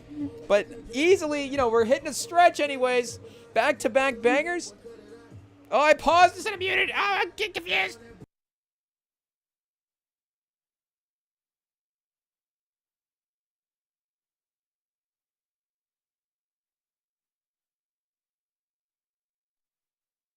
And again, he does do that kind of melodic stuff on this track as well too to start off. But this would be a good flowing track for like a Don Toliver potential feature. We're just upset that, you know, and again, it was one of the good songs off of the one of the you know, best songs off of the album as well too last time. So, you know, there is a thing to like, oh wait, you know, you pull up an album, you look at the feature list, and you're like, wait a second, did he just run back the album from last time? Like, what's going on here? But if something works, there is not necessarily something. You know, if you run a couple of your good plays every game, every season, if you have a couple of staples in the offense and in the playbook, I don't think that's a bad thing. You know what would be a staple in our playbook, chat, in 2025 for making an album? A Don Toliver feature. It is what it is. Shout out. You know, I don't know. The big winner does Don Toliver do country music? Would he be a feature on that Big X album? Hey yo. I don't know. Him and Kid Cudi, I feel like, would be kind of fun as well, too. Again, I do like him and Offset are a good... He is a good feature, or, you know, Offset on a Don Toliver feature as well, too. There is a good vibe for both those guys, because, again, both of them can play in both worlds. Don Toliver can bring some bars, but obviously is great with the melodic stuff. And, you know, Offset can maybe do a little singy stuff, but then, you know, can bring some good bars as well, too.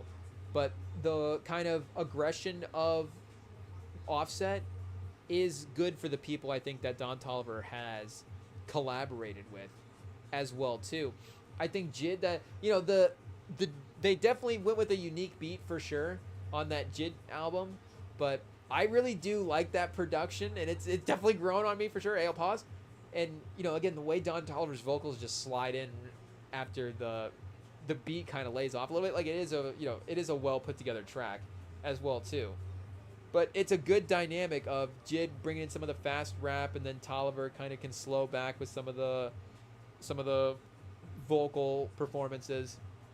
But, you know, again, even Travis, obviously, you know, there's a diversity that goes around, but Travis can be a little bit more of the smooth auto-tuney type vocals as well too. Especially if, you know, he's like, okay, I'm gonna be on a Don Toliver song in that R&B more so type of world in some ways, then they can go that way. Or like, I'm even on Hardstone Cycle, like Future, I feel like that's even a little bit more of a chill feature on that one as well. I haven't listened to that one as much recently. I'm gonna have to go back to that one. But I think that's a Future and Metro both featured on that. But, you know, I'm trying to... What do you got? Kodak, and then... Oh, you got that. That's what it's like, that Charlie Wilson and Cash Cobain features as well, too. Earlier on in the album. Oh, we're kind of slowing it down a little bit, chat. Hey, yo. Is this an R&B track? And we got what do we got there, chat? Hey, yo. Offset? Is this a little love letter? Hey, what's going on?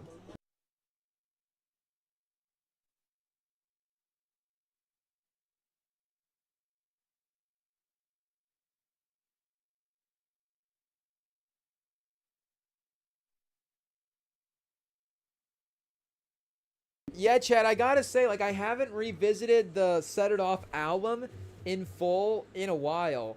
Like we said, I probably have mostly gone back to the just the couple of tracks that were the bigger hits, because those are just the ones that again they just get stuck in the playlist as well too. I guess look at this chat. I don't even have to save the Don Toliver song in a playlist. I guess I just queue it up. That's what happens. Sometimes I don't even need. Maybe I have it because Spotify have different versions of an albums as well too. But I'll just be playing. It's like, oh, I forgot to even save this in because I just have it in the queue all the time. I'm always searching it and playing it. It is what it is. Is this number my streams or is this the all-time streams? I don't exactly know what's going on here. But I wonder if again, I have to go back and revisit this one in full. This 1 hour runtime, 21 songs. So it's in that same range as well too. But this is a good start. Again, we're getting into the album. Hey, yo, chat. We're, I guess, about halfway, past the halfway mark at this point. And he's been pretty much on point the entire time. We did say we were going to go back to the Gunna track. Should we just throw that one in the queue here and have that one play next? Well, I guess we don't want to necessarily throw off the flow of the album. Wait a second, take it out of the queue, chat. Hey, yo, I guess it's probably not going to, I really like, throw the storyline off. I don't know if that's necessarily going to happen. But I guess we do want to, if there's like a good beat switch or the transitions, just the flow of the, again, the whole project. I guess we do want to hear how he laid it out initially for us. And I guess kind of building into the features as well, too, at the end. We're going to disrupt the momentum of no features by bringing back a track with a feature on it. I don't know if that would mess everything up. As well, too, Calories. Has there been a track called Calories? Should I search my playlist? I don't know, check. There might be now. Hey, yo. He's back with another little banger track here. We've got a track called Smooth. Next, Checkmate, parentheses, Smooth. And then back end's Faux Show. So I don't know. I don't know if we're sort of... And like we said, we do have the melodic features at the end, so he could be saving some of those, maybe not brighter R&B tracks, but some of those more melodic songs for the end as well, just in terms of what kind of track list, he's putting together. But the diversity and the energy has been pretty good so far. I've been enjoying the listen. It's been a nice sort of, oh, wait a second, I'm back in. Oh, we're chilling back out with this song. Good mix of both. Gunna, people definitely tuning in for the Gunna feature early. Ayo, shout out. Young Boy as well too is definitely gonna have his fan base. John Legend's fan base apparently not streaming the same way that NBA YoungBoy's fan base is. It's kind of crazy, Chad. Hey, yo. John Legend, do you need to drop 6 albums a year? Do you need to go the NBA YoungBoy route? Go the other way. Albums every couple of months. This is the John Legend discography. It's like, what happened? All of a sudden, he's released 17 albums in 2026. The man was crazy. I mean, we saw what he did, of course, with the Clips album. He's got a second peak in him. Hey, yo, whoa! Pause. Like, he's got, some other potential run as well too, as another, I guess, has the run ever stopped as a great producer, obviously, but as a top of the game mention type guy, because of course he was being mentioned as like a, hey, who's an all-time great? Pharrell. Like, but now it's like, hey, remember who was also still one of the best producers in the game still too, obviously? Pharrell, with maybe dropping an album of the quality that they did with their last project with the Clips.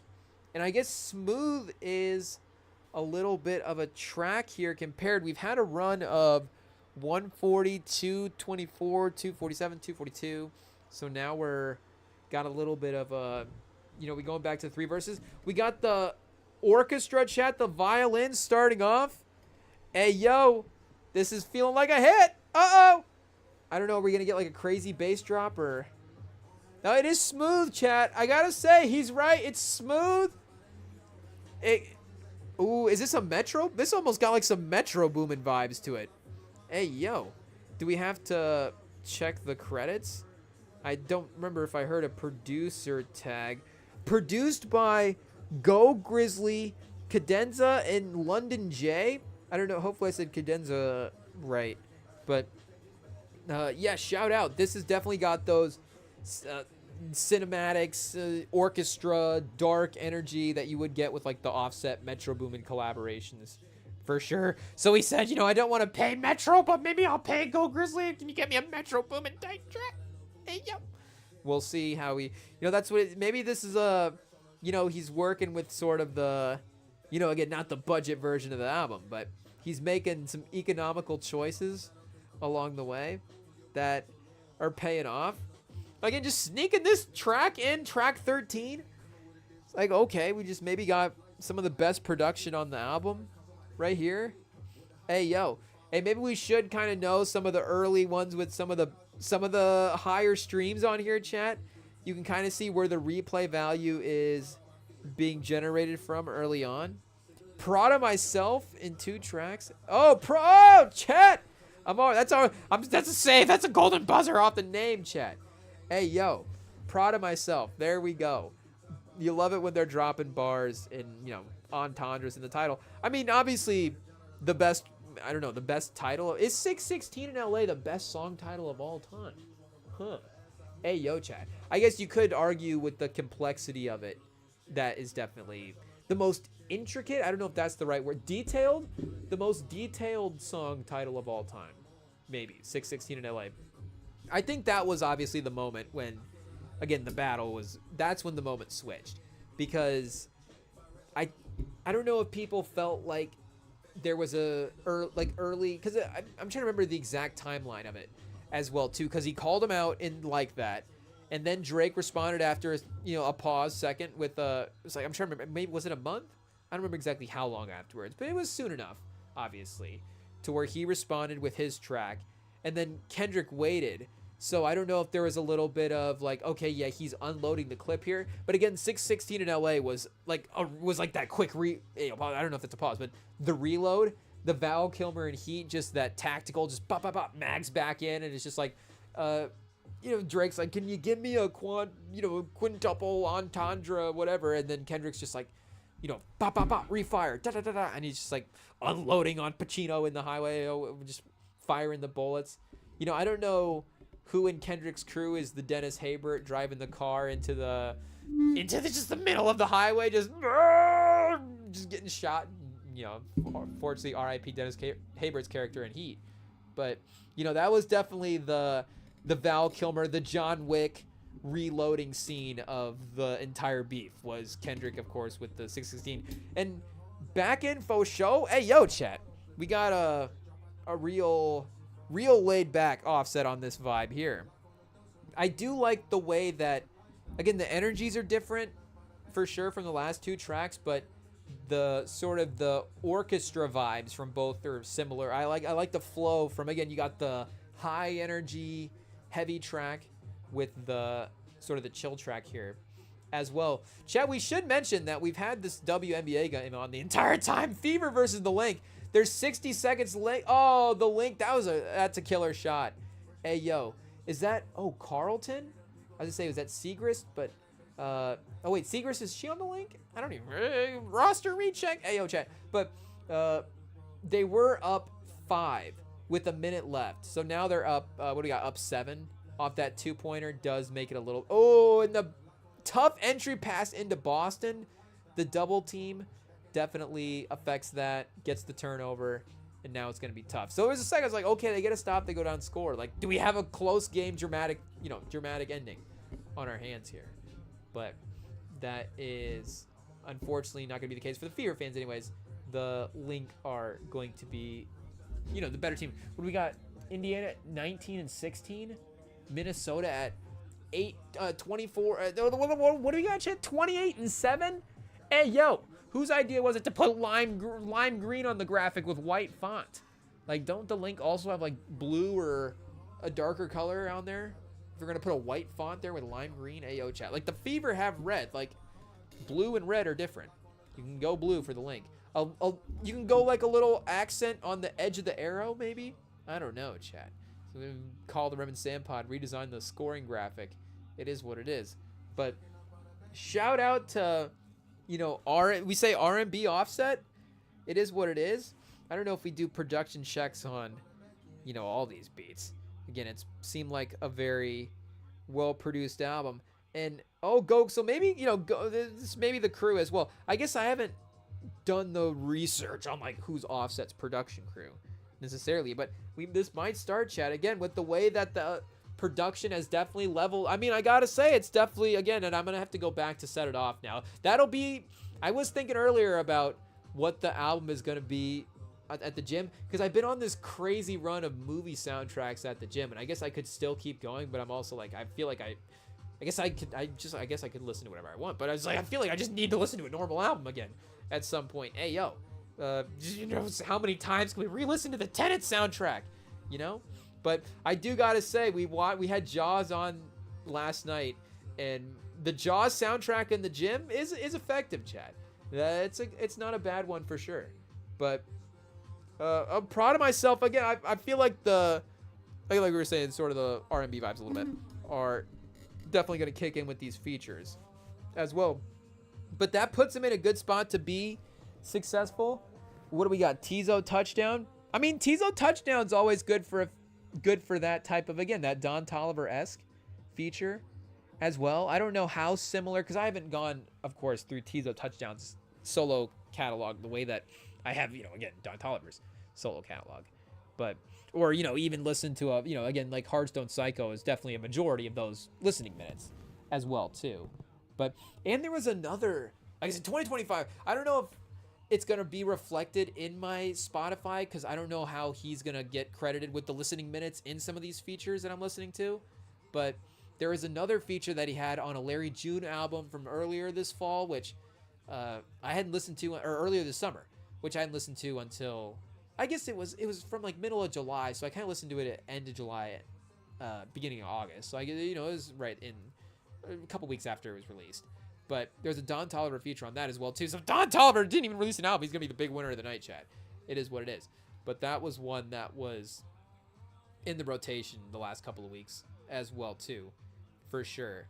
But again, in terms of that vocal energy, like Tizo Touchdown can definitely bring that as well, too. And there is a smoothness to his vocals as well, where, like, again, you see Don Toliver, of course, he's going with the or how many times can we say his full name tonight, Chad? Yo, it is what it is. You see our guy, I guess we can't call him, unfortunately for him, we can't call him Donnie T or something like that. I feel like all nicknames for Don Toliver have been, unfortunately, neutralized with some of the initial stuff going on there. But, for our guy, can we just, the Don? Do we call him the Don? That's like a Gus Johnson nickname. But he did name Donovan Edwards the Don, nicknamed Don. So we'll have to track Gus Edwards and see if there's another Donovan player for me. I guess it would have to be another Donovan skill guy as well, too. I don't know. You get a Donovan linebacker that just has a bunch of sacks. Then he's on sack 8 of the season. Then Gus Johnson could be like, the Don is in there again. Second time tonight that Don got him on 3rd down. You could, I guess that's not, I don't think that's necessarily how Gus Johnson, that's not even, I don't think, a Gus Johnson cadence as well. That's just some announcer, I guess, stealing Gus Johnson's nickname for him at that point. But, okay, shout out the link. It goes final 95-90. They get the win for sure. So they go to 29-7. I guess, is there a 30-win team on the season, or are they still have the best record? I would assume they do. And they're pacing to be the first 30-win team on the year. But yeah, again, there is a smoothness to Tizo's vocals that's a little bit different from Toliver's as well, that just really fit perfectly on that track for sure. So we'll see, I guess, Legend on this one, and then Ty Dolla $ign on the last one. Again, it's he's definitely leaning in 3 in a row there for sure. But this one, the energy kind of, it goes back up in the middle a little bit as well. I think this is definitely good placement in the album as well, because like we're saying, it got a little cinematic there and then kind of lays back at the end, gives you that little not necessarily full kind of B-side vibes, but I guess, even going back to all my O's, like, that's a little B-side vibes there. Hey, yo, I guess, what are we talking about? The album as well, for sure. So yeah, there is some old school, kind of part one, not necessarily part one, part two, but kind of, heavier trap bangers, pause up front, and then the slower B-side cuts on the latter half of the album as well too. Oh, Chad, you got kind of the building chorus here near the end. I kind of like how this track is rounding out. Hey, yo, John Legend bringing the heat. Gonna carry us into a Ty Dolla $ign feature at the end. No double features as well is, I guess, I don't know if that's something that he's necessarily even done in the past as well. Will he ever perform with three artists on a track again? Is that something that he's done since he's left Amigos? Oh, well, I guess, he had the collab album with Offset and them back in the day, but he's had to have been on a three artist track at some point since then as well. But I guess you bring a little, again, speaking of the bright energy, you pick back up a little bit with Ty Dolla $ign as well, but that's kind of that swelling again energy from that John Legend song carrying it into this track as well too. And then we get a little Offset solo track Move On at the end to kind of put a cap on everything for sure. So this is a really well laid out, really well produced album, chat. It did seem like all of the, again, we weren't going word for word with the lyrics, but the flows and the cadences and stuff were really, really great. And I do like the way that he has stacked the feature list, especially, again, the three little differences there with the tracks at the end, I think does make this work for sure. Chad, this is great. This is great. And he continues to add himself, just up his name as a solo guy as well too.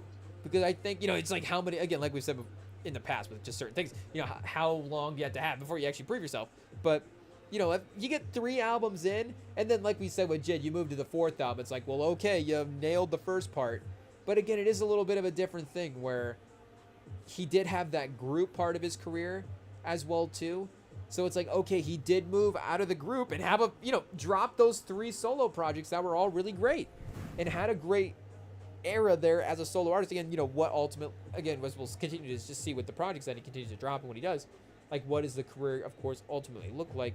Who knows? Again, but with the 3 album run that he's had to start, this is, of course, I think, yeah, we do the comparison game, about as strong as you could get from, any of those guys.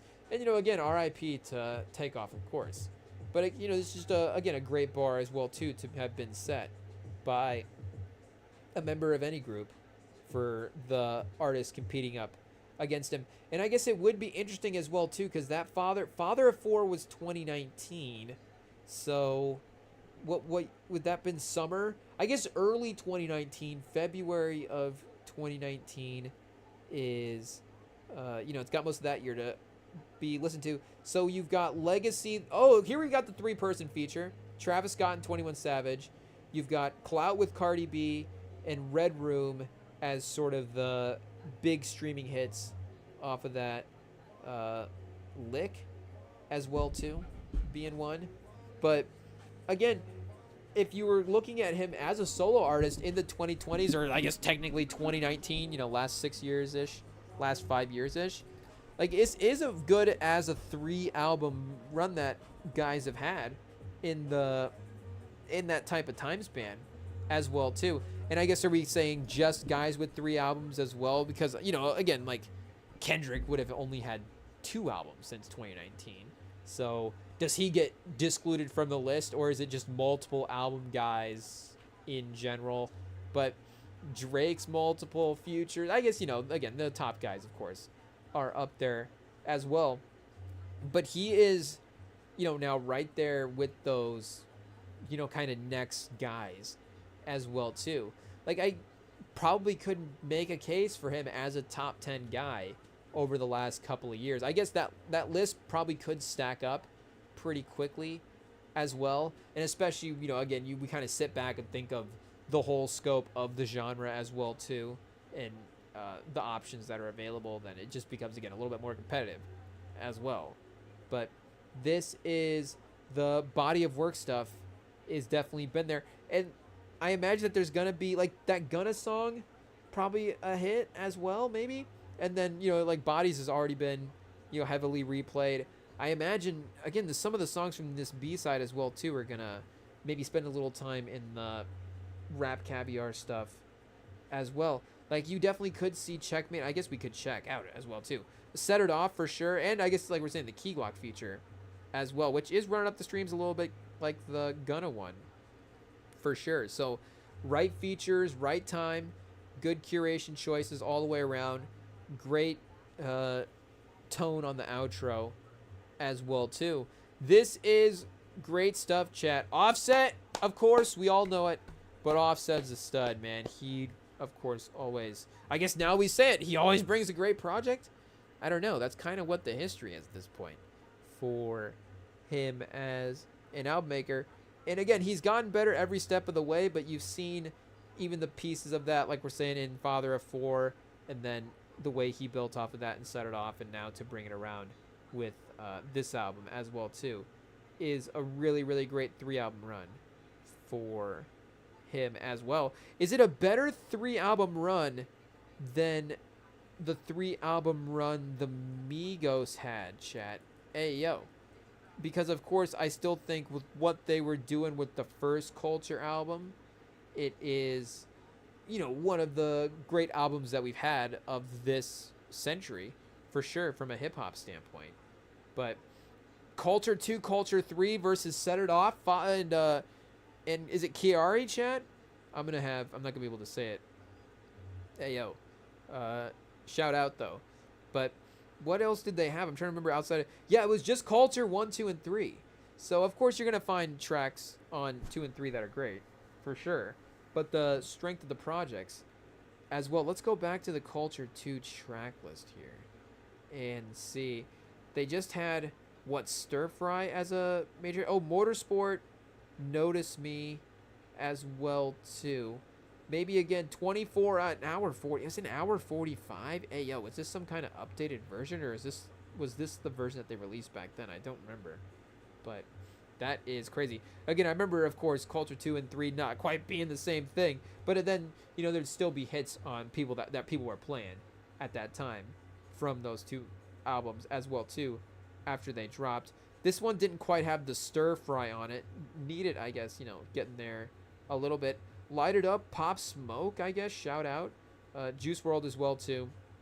We were bumping that track back in the day. I remember we were bumping some of these tracks when this album dropped back in the day, for sure. 2021 chat, good times. But, again, obviously, Culture is the standout work as well.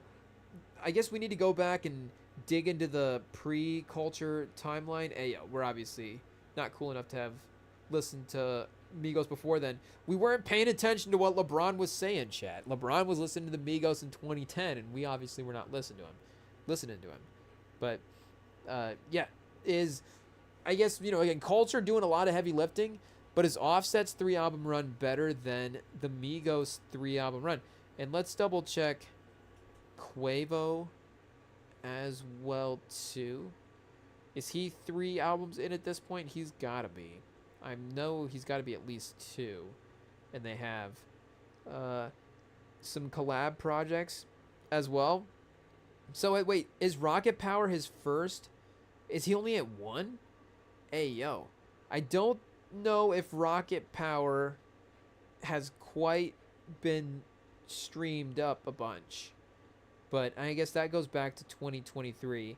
Because, yeah, Infinity Links, only built for Infinity Links, was him and Takeoff.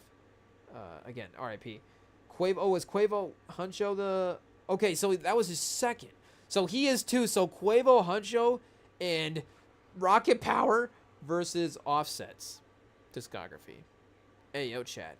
But, You know, Huncho Jack Huncho. Hey, yo, him and Travis is not bad as well, too, for sure. But shout out Offset. Like we said, the man is definitely turning into a great album maker, great artist all the way around. So there we go, chat. Halfway down, 2 albums down, 2 more to go. I think we go Kid Cudi next. Hey, yo, our guy, Kid Cudi. Don't tell the champ, Quinn, that shout out that we listened to Kid Cudi third. I guess we'll just say that he's the headliner. Hey, yo, or, you know, I guess Ghostface will be the headliner at this point because he's going to be 4th. But, yeah, you know, it's just, you know, the legendary guys. They go last. It is what it is, right? I don't know if that's the argument here. But I guess it's just the order that we're listening to it in. And we are excited for this one as well, too. Because, again, well, I guess you never know how these guys are listening to the last albums. And I feel like it was the Kid Cudi, and again, you know, are the diehards gonna, again, like a certain level of the projects the same way. Like, you know, if Kendrick dropped maybe not the most consistent project, obviously I'd be like, well, the hits on it are still great. Kendrick, it's obviously still a great project because I got like 3 great songs. That's all I need, just 3 more great Kendrick songs. But, you know, the Kid Cudi fans, I feel like really liked the songs they got off of the Kid Cudi album, but I don't know if it was necessarily in playlist the same way for sort of the radio hits. And again, I think I had a couple of pretty big songs on it as well. But from a total, you know, again, the consistency standpoint, we'll see how he is working on this one as well. But it's Kid Cudi, so of course we're always going to be here day one to check out the music and see what he is up to, chat. He is just, I guess, earned that right. Hey, are we back with the Spotify in the background? Okay, yeah, we are good to go. So let's take a quick. Oh, chat, are we gonna be we're first? Hey, yo, do we have comments? Spotify's not showing anybody else is listening to the Kid Cudi song. Hey, yo, where's Champ at? I guess Champ's on Apple. Hey, yo. So I guess his streams, he's not like just one stream on all these. It's like, oh, I guess. Does it list your name if you're the only stream? Truman Show? He's got a track on your called Truman Show. No track plays listed. Maybe this is all part of the plan, chat. It's all part of the plan. Did we click on the right album? We've got 2 E's on this whole album, chat. Hey, yo. Is this a soundtrack for something? Kid Cudi. Clean Cudi, chat. Hey, yo, Kid Clean Cudi? I don't know. Clean Kid Cudi. I don't know what the phrase is there. But Kid Radio Cudi? Hey, yo, man doesn't even need to edit. It's just his songs are good to go. He's self-editing, chat. You love to see it. I don't know if he thought there was movie ratings for his albums, but either way, maybe he knows. I guess I was gonna say maybe he knows his fan base, but I feel like if anything, his fan base would be a little bit older. But I don't know. Does he just the kids TikTok? We'll see. So we'll take a quick break, and then after that, chat, album 3, Kid Cudi up next. Kid Cudi, let's see what you got. Pause.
Okay, chat, we're back, and I gotta say, I fired up that Gunna track that we said we were actually gonna re-listen to, and it's another hit, chat.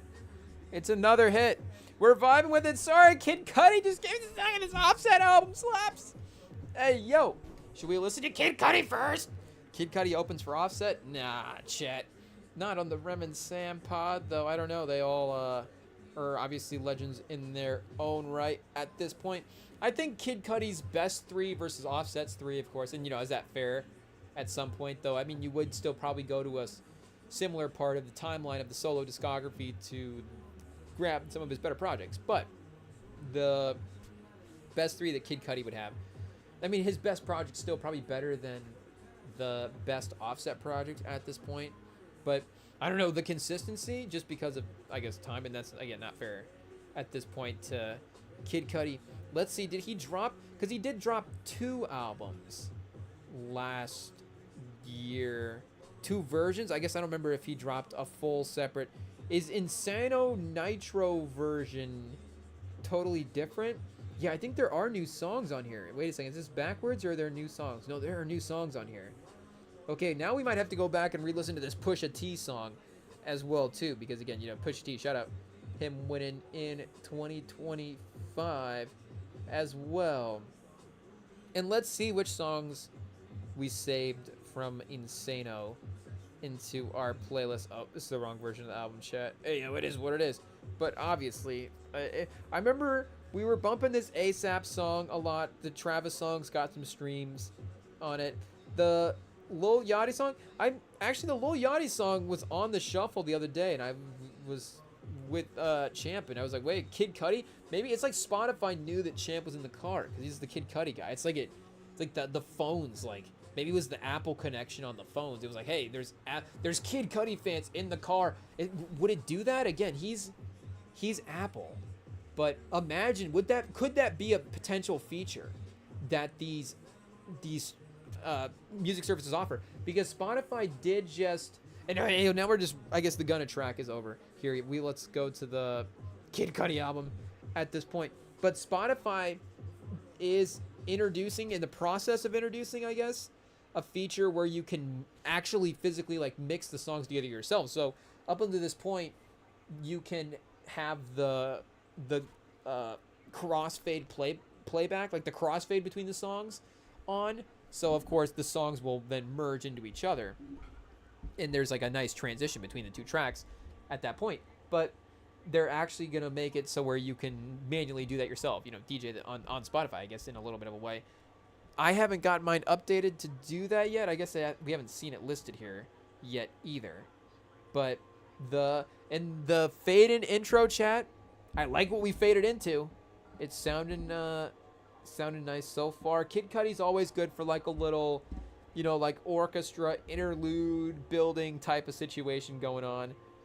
So this one is, you know, the length of a song. I'm assuming there's going to be some vocals kicking in at this point.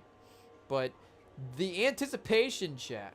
Hey, yo, I'm locked in. That was a fine minute, even if it won't pause. If, again, it still was, we're still kind of leading into something at this point. It's haunting, but it's kind of good music, chat. I mean, that's the point at the end of the day, right?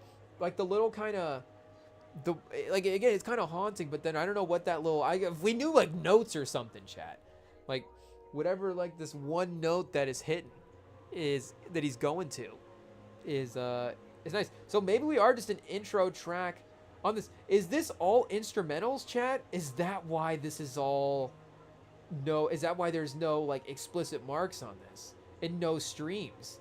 Because these are all instrumentals. Is Kid Cudi going Andre 3K on us? Hey, yo, that would be crazy, chat. I mean, we would still commit, right? Listen to the whole thing? Hey, yo, I guess this one has streams and it's a clean song. So maybe he is rapping on the rest of this as well, too. But I haven't heard Kid Cudi yet. We finally get drums on the album at 2:15. I forgot you probably needed those on a hip-hop album. But again, that was good enough production music, you know, beautiful enough music to carry you through, I guess. The first 2:15 without needing the beat to kick in. So there we go, chat. I don't know if, are we going to add that into the playlist? It's definitely going to get a compliment. That's for sure. And definitely a great intro to the track. Ooh, kind of a drop off there. A little bit. Ooh, and kind of setting you up for the next one as well. So I think, again, shout out to Champ. He is our official Kid Cudi correspondent for the Remington Pod. I would think of the friend group, he's probably, though, I think, again, Billy Buckets is up there for, I mean, they're both, I guess, shout out. People that were growing up in the 2010s are bumping Kid Cudi. But, I would say they're both up there for the friend group in terms of the amount of Kid Cudi minutes listened. That's for sure. And he was saying that he was liking the singles for sure. So, hot start for the album if the singles are good amongst the fans. That's for sure. And kind of going, is there like some rock vibes to this a little bit?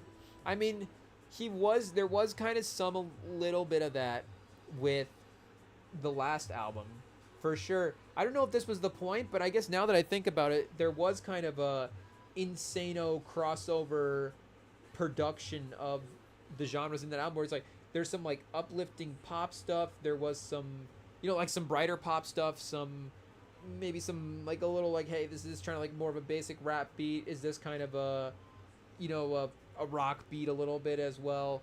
And again, you get kind of two moods for the two different albums. So I don't know if this is more kind of rock focused as well too. But again, I guess, I don't know if like, I know like the middle part of Kid Cudi's discography the same way that, or like all those singles that he's dropped. I don't know if I would have kept up with the singles the same way that we've had in the past. I guess, these were re-releases as well too. So I guess I'm picturing his discography to have more albums than it is. But I guess I'm really picturing a lot of these singles. He's really been, big in the single game. That's for sure. Hey, yo. Yeah, I guess I don't know how many of these have ended up on albums as well too. Dreams I See, Don't Worry, Black Ops, soundtrack to Man on the Moon. Oh, is this like a soundtrack thing that he did? Hey, yo. Heaven's Galaxy was like another, I think, commercial thing that he did. I guess is this here. I guess it lets us click on it. Hey, yo. Star Trek, yeah. Okay, I was going to say. Had to be. Looking like, I guess, yeah, obviously we should just look at the uniform, chat. Of course, everybody knows that's a Star Trek uniform, but I think we all do, right? Like, Star Trek is that popular, for sure. Like, if you saw a Jedi, like, you'd be like, oh, yeah, it's obviously, I mean, or the lightsaber, I guess. If, if somebody's holding a lightsaber, you're like, I probably know what that's from, for sure, or at least what that's based on. So, some of the properties, some of the pieces from the properties. Is that like a thing? Like, what are the most popular, what are the most iconic? I guess that could be like movie props. But again, like the Star Trek, like, I wouldn't necessarily know like a Star Trek blast. Like, hey, yo, pause. Whoa, Star Trek blaster. Hey, yo, speaking Captain Kirk, the actual Star Trek blaster. But Star Trek blasting all over the galaxy. Yo, but the actual like weapons that they used in Star Trek, I don't know if I would like know those if somebody was like, what's this? What TV show is this from? But obviously, if they showed you the outfit, then I'd be able to know that. And I've seen the Star Wars movies enough that, like, obviously, I would know, like, I guess I wouldn't know, like, which is this Obi-Wan's cloak? Okay, I don't know which, whose garments those are. Hey, but it's like, okay, that's probably a Jedi robe. I can put some pieces together. Is that Tatooine in the background over there? Like, hey, see, chat, we know the planet. We're locked in. Tatooine. They got the sunsets and Luke Skywalker's aunt and uncle are over there. It's, not necessarily the most exciting place, but it is definitely a place with some history. That's for sure. So I guess maybe it is exciting. I guess I don't know necessarily much more than the name and the opening shot, what's going on at Tatooine. But this is, we'll see. Is he getting away from the rock vibes here? I don't know. This is a little bit more the singing Kid Cudi as well. So in terms of those types of vocals that, Offset was trying to go dipping his toe a little bit into that in the last album. Again, Kid Cudi vocally is a little bit better there as well. Kid Cudi with an Offset feature would be kind of fun, for sure. You know, we've seen a lot of overlap with the 2025 guys, and I mean, you know, it's just kind of everybody currently, I guess, playing as well too. You know, AO, but you know, I was phrasing that, but him with some of the guys that have released albums recently as well, but I guess he doesn't have features on this one. So like we're saying, he did have features, you know, A$AP Rocky, Lil Yachty, some other guys in the last one as well. So here, wait, let me go like the Wikipedia discography and see how they have it listed for Kid Cudi here. Because of course, you know, Kids See Ghosts as well too, as a collaborative project for sure. But in terms of the solo studio albums, the two Man on the Moons, I'm not gonna be able to say the name of the third album. I can't pronounce it, but Satellite Flight, Speeding Bullet 2, Pain and Passion, and Demon Slayin'. I feel like there's a couple of songs from this one maybe that I have saved in a playlist. Man on the Moon 3, The Chosen, Intergalactic, Insano, and then Insano Nitro Mega, and now Free as well too. So this is album number 11. 11 solo studio albums for Kid Cudi. Unfortunately, of course, you know, I would say a lot of, or not even unfortunately, you know, obviously those two great albums, or those two first albums are great. And I mean, a lot of our personal minutes from him are definitely from those. But yeah, I was trying to look again at like that, what that middle part was, because Satellite Flight, like I don't know if I have really any, Speeding Bullet to Heaven, I don't know if I really have anything off of those. Man on the Moon 3 did debut again at number 2, Intergalactic 13, and Insano at 13. So there was a little bit more of a push for Man on the Moon 3 here. Let me go back to that track list here and see. And don't trust the album saves as well. Okay, I guess if it's gonna have, if it's got Pop Smoke as a feature, he's just gonna be saving an album.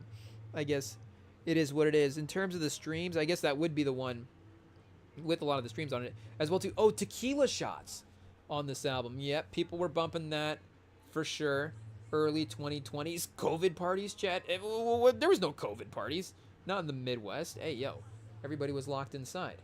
But everybody was locked inside on Zoom, COVID parties, listening to Tequila Shots in 2020. It is what it is. But IT cut that out. But let's see here. We got Opate up next in the track list. And remember, chat. Hey, yo, we were barely in college at that point. You know what that means? We were idiots. So were we gonna follow rules? Probably not. It is what it is. And fortunate, you know, again, it's fortunate, obviously, as well too, that, you know, it didn't necessarily result in anything. At least, again, in our personal circle, the interactions that we did have socially at the time were able to, and we there was a point, obviously, where everybody was careful as well too. We're not saying that we disregarded around here, though. You would, you know, look back at history. Obviously, I think we're not necessarily going to be the state that was like, you know, we're not going to get any medals for, you know, how we handled ourselves. But again, you know, at least for our personal friend group, you know, again, fortunately, obviously, everybody was able to make it out. Okay, so that was, again, a blessing for everybody. But back to the Kid Cudi album as well. A little, you know, again, we're slowing down here in the middle of the track list, kind of relying on, again, not relying, but, you know, again, leaning into some of the vocal stuff as well too. So smoothed out for sure. And I don't know if I guess, like we were saying, the last time he did have features was that last album. So I guess I don't know the decision to go back solo, or if this is one of those hidden feature. But you know, at 13 tracks, you imagine he's probably intending that to be solo at this point. I wonder what the longest. Hey, whoa! Should we finish the sentence? I wonder what the longest solo album is of all time. Like, will Playboi Carti drop 30 songs but no features? Hey, yo. I don't know. We'll see. That's the next step. He's like, people love 30 songs. I don't even need a feature. Watch this. I got 30 tracks solo. Carry this project. That'll be like my. That's like he's thinking Kobe. Can you name it after the Kobe 82-point game? Just be like, I'm taking every shot. Maybe the Wilt 100 game. Can the album be called like No Footage? And it's just like Wilt holding up the 100-point picture afterwards. And he's like, I'm dropping 30 solo tracks on this album. I can't be stopped. It is what it is. But Kid Cudi, of course. 13. But like, you know, of course, like 20, like 14 Hills. Like any of the great solo albums, I think are going to be in that range for sure. I'm like, and again, I'm trying to think of release as well too, you know, maybe when the artist was live, because if you got maybe like a posthumous release that was a little bloated, it's like, okay, you know, we're obviously putting out material for the fans at this point. It becomes a little bit more of a collection than necessarily like an album project in the same way with the artist's vision. But wait, Deep Dancing, is this? Yeah, we're on a new track at this point as well too. Same sort of chill vibes, so you know, different track obviously. I hear it now. Hey yo, it is what it is. But I do kind of like his singing on this one a little bit. I think maybe were we talking too much on the last one, or are we maybe just adjusted as well too? But there is a little bit of a brightness to the production, a little floatiness as well too, that I like on this. I feel like, do I gotta mute? I gotta turn up real quick, chat. Ayo! We gotta hear it real fast.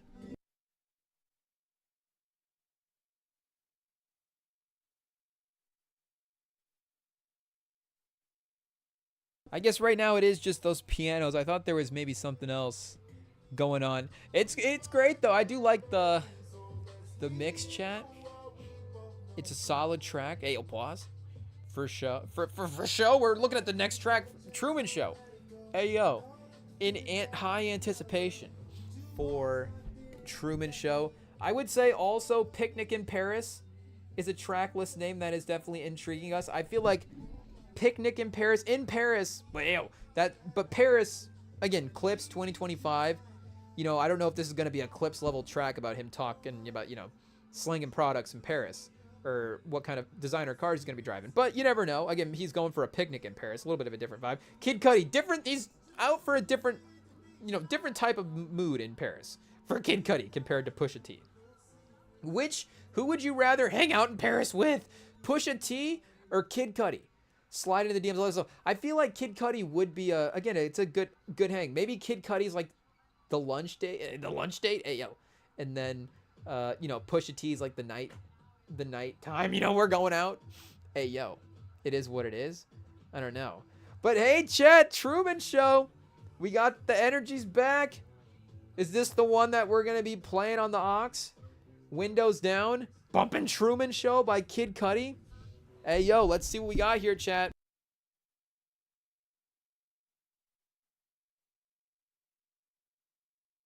Ooh, we got like some little distorted vocals. Like kind of a pitch down Kid Cudi, or he's just, you know, singing low as well too.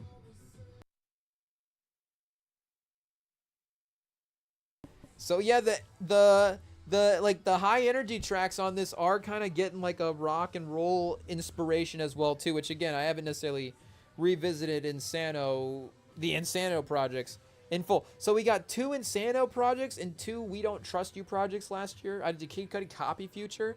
It's like, well, Future can drop 2 albums. This is the move. Look at all this money Future is making. But I think maybe he's always taken inspiration as well too from those sort of different genres as well. But there is kind of a pop rock energy to some of these tracks as well. But this is, you know, you got a fun bass line for sure, and then, you know, the heavy drums are always going to work. You imagine in a car, kind of the thumping, and is going to be good as well too. Definitely, this one definitely is going to need the car test as well too. You know, Big X's country song right before Truman Show, chat. Hey yo, are we going to get people asking us what we're playing when we pull up in a car? Is that DM us at REMINGTOM on Instagram if that's ever happened. I want to know if, you know, obviously if that's ever happened, what song was playing, you know, who was asking as well too. Was it like a, you know, like some, because I remember seeing there's like a couple TikTok, oh, a couple, there's like a couple of like the grandmas where it's like they're at a gas station. It's like you think they're gonna go yell at them for turn. They're like, "What song are you playing?" It's like, "Oh, they're gonna ask me. I thought they were gonna ask me to turn down the music," and they're like, "Oh, I love that song. Turn it up. Keep it going. That's great stuff. Like I want to add that into my, cassette tape." But if you've ever pulled up to a stoplight or I guess maybe like stop sign, potentially person on a sidewalk. Maybe if it's like, a quieter sort of neighborhood type of situation, not a ton of road traffic noise around to kind of holler. The person kind of yell in like, "Hey, what song is that?" And it would have to be, again, like a song that is captivating enough in just a couple of seconds that you can hear from outside a car that the person wouldn't know but would be interested in, the type of song they would like. Where it's like, "Hey, what song is that?" And also the person would have to be the type of person to ask, let me just yell into this car, ask the person what they're playing. But I feel like we're definitely all going for that as well too, or like pulling up into like a parking lot somewhere, and not like meeting up with friends, not like, pulling up to a pickup game and like, oh, I get out of the car and the buddy's like, "Oh, what was that?" I don't even, has that ever happened? I don't know, but but I feel like that would be more likely than just like, okay, I'm at Target and then I'm pulling up, like, oh, let me, I sat in my car to a couple of minutes, like, let me respond to this Snapchat before I go into Target real quick. And the person was like, "Oh, I heard the music you were playing. Like, what song was that?" That was good. Like, that's obviously the goal of just, I guess, music in life at this point, is to have somebody ask you from in your car or what you were playing in your car and they were listening to it from the outside, I guess.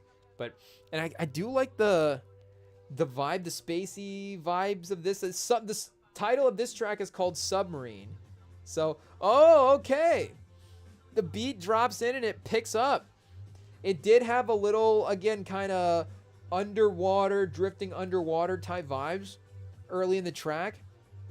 And I did like where that was going. So, hey, chat, I don't know if he's going to bring whatever kind of synth stuff that was back in at the end. Ayo.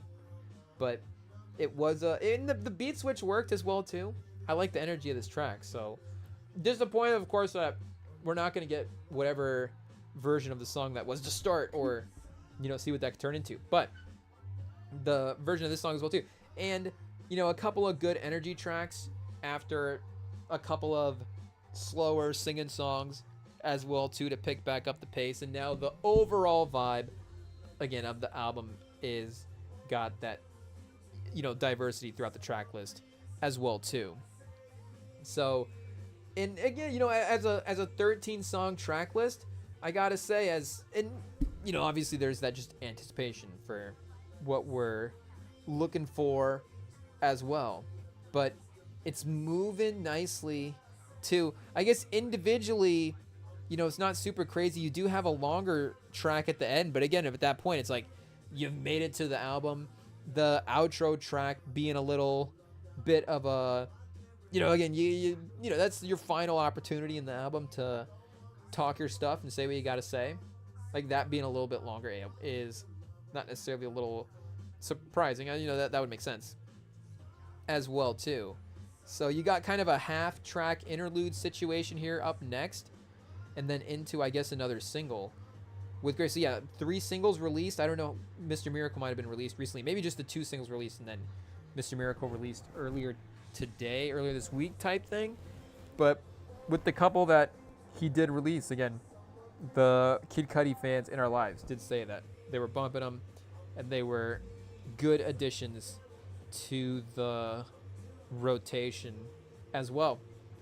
So yeah, I mean, I can definitely get behind the last couple of tracks. I mean, even the sing-song tracks as well too. I think and especially, this summer, old man corner here, the hot summer corner, but it was, and if just from a practical, like, driving around windows down standpoint, it wasn't necessarily like an ideal windows down type summer necessarily as well. And I guess our drive to work is not like a crazy long drive as well too. So if we want to kind of put a couple of songs if we want to kind of extend the time to work and get a couple of songs in the rotation, again, we're close enough at this point. We can literally, we can walk to work if we want to. It's a little bit of a a walk just in terms of time, like, you know, how much time of your day do I want to spend walking to and from work? But, you know, I could hop on hop on a bike and get there in like a 20-minute bike ride from work. So, you know, you can add a couple of songs in at that point versus like, oh, now I'm one and a half song drive away from work, and like, oh, there's no, you know, we're in the middle of the Midwest, there's no traffic and there's no stoplight. I'm just rolling right downhill into work, and it's, you know, it's just like, okay, you know, one weekend song with a beat switch in it, and I'm there, and I'm just in the parking lot.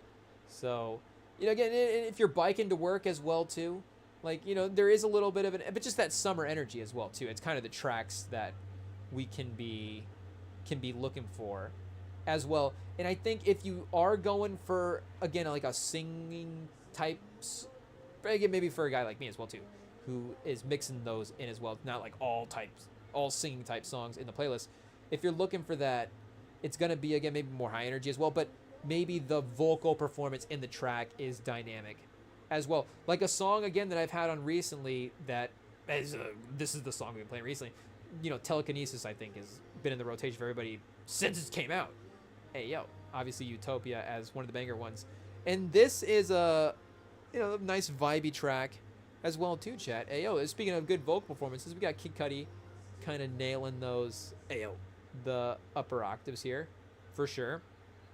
But, again, like Telekinesis is a slower song, but then you just get SZA at the end. It's just, you know, just singing her heart out with the vocals that if you're driving around, you know, there's just the ayo, but the climax of that song is just, you know, really, again, ayo.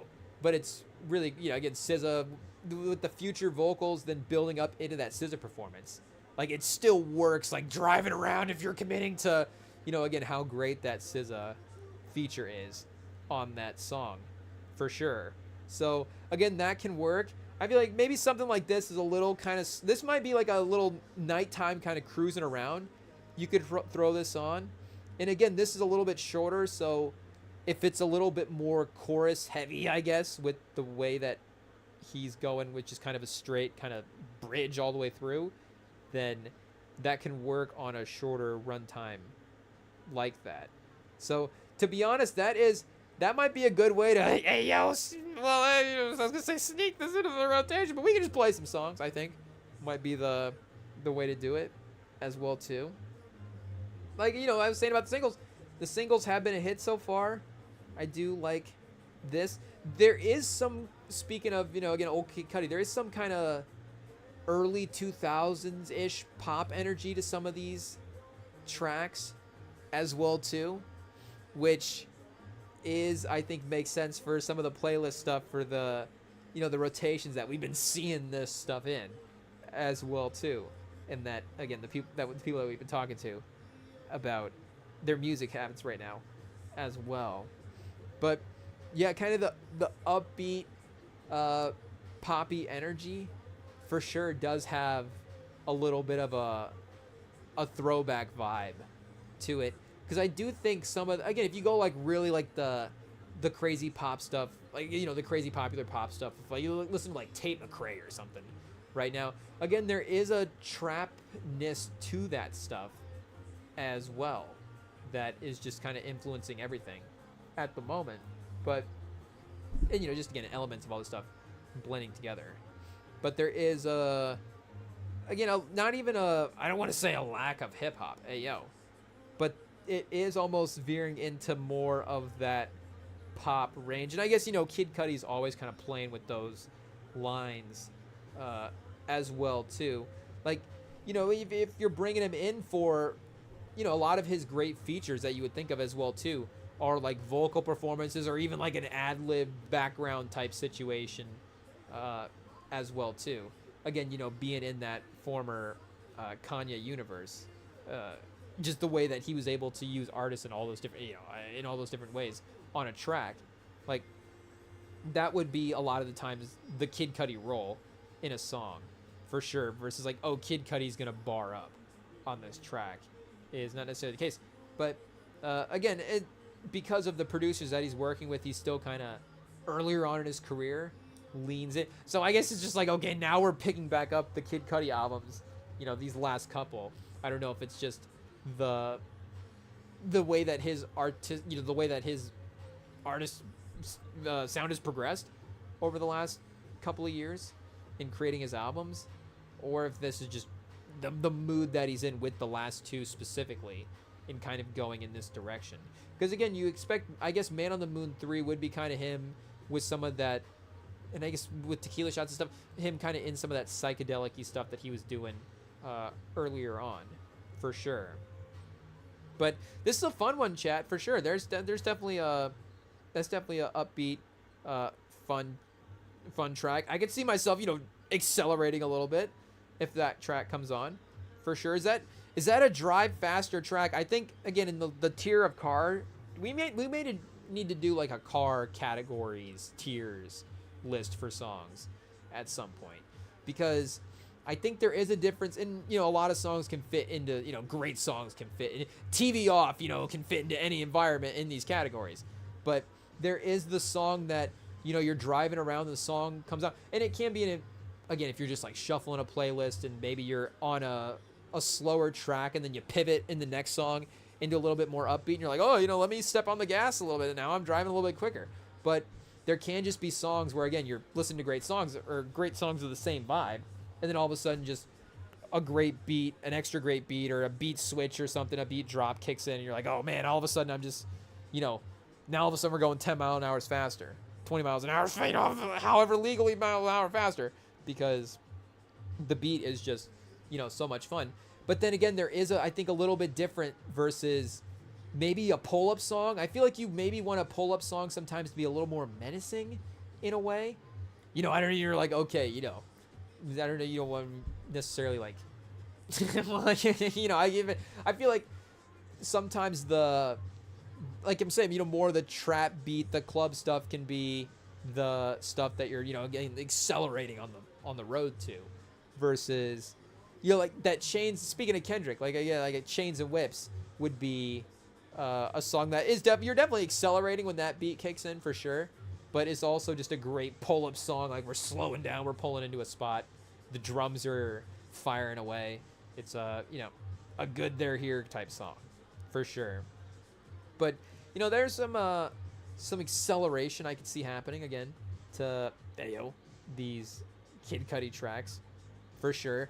Then again, there is nighttime cruising as well too, windows down. Again, there's different versions. I think windows down, windows up does change the environment a little bit, maybe more in the night. And how much are we gonna dissect driving while listening to music? I guess at this point, maybe we workshop that out in our own time, and then return with the categories properly titled and all that different stuff. But at least initially, those would be a couple that would jump right off the page. And Picnic in Paris, like we were saying, was one of those tracks that I guess if we ever do have a Picnic in Paris, is this a song that we would play? Would this be in our Picnic in Paris playlist? Would a Picnic in Paris be on our checklist? I guess if we have to ask, does that mean yes or no? But I guess I'm also thinking, of course, at some point on the checklist, yes, we would have a Picnic in Paris, obviously. But if your bucket list has to be limited to like 15, 20, I don't know how even big a bucket list can be. But if there has to be a limit to the amount, if there's a roster and there's a limited number of players that can be on your bucket list roster, then I don't know if Picnic in Paris would necessarily make the team. I don't know if, Picnic in Paris, it would be, if you're gonna, things to do in Paris, I think a picnic would be cool. But I'm also thinking picnic in like the fictitious, like the Ratatouille version of Paris, where it's like, just lit up and beautiful. I don't know if Paris necessarily has the walking through it type beauty that necessarily sees from, you see from afar. But still, maybe like a little cafe situation would be a higher draft pick, just as a thing to experience. And again, maybe that's a basic sort of Paris situation as well too. But this would be good vibes, for sure. But is that a rule? Like, if you name a song something, does it have to be good for that setting? Like, do his songs have to be good for deep dive? Hey, yo, pause! Like some deep diving?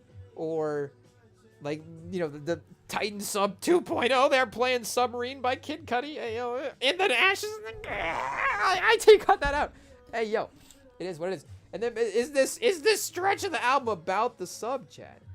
Hey, yo, I guess, you know, Free, there's probably some, you know, shout out, some, you know, some other sort of psychological stuff going on here that he's probably working out over the course of his lyrics. But that does get kind of dark. Hey, yo, Chad, I guess we weren't necessarily like stringing the songs together. So Truman Show, deep diving to Truman Show to Submarine. Hey, yo, so I can, you know, obviously the deep diving to Submarine sort of connection makes sense. Then Ashes, then Grave. Hey, yo, I guess those are also kind of the same thing, I guess. Past life, you know, once you're in the grave, you know, we've started up the past life. So is Picnic in Paris like a past life scenario? Maybe. Stargazing, this is them sort of in past life doing kind of those, you know, idealistic type hangout things. You know, picnic, stargazing. The simple thing, you know, you don't really need it's food, it's the sky. And then, I don't know, salt water. I feel like maybe like wandering off into an ocean is like the final stage. I don't know what Kid Cudi's laying out here. We're maybe reaching, chat. I don't know. But if we're gonna give Kid Cudi a concept for this album, did Insano have a concept of it maybe being some, yeah, like we were saying, some insane type of, well, not insane, but you get like maybe some, again, all over the place in a good way type vibes as well. But Stargazing, this is a tough one because, of course, Travis does have also a track called Stargazing. So for the algorithm, it's going to have a lot of work to do. And that's a great song as well. I don't know if we go the streams for that album. That could be up there for the most streamed for sure. But I got to say, I do like this one. This has got a fun pop energy to it for sure.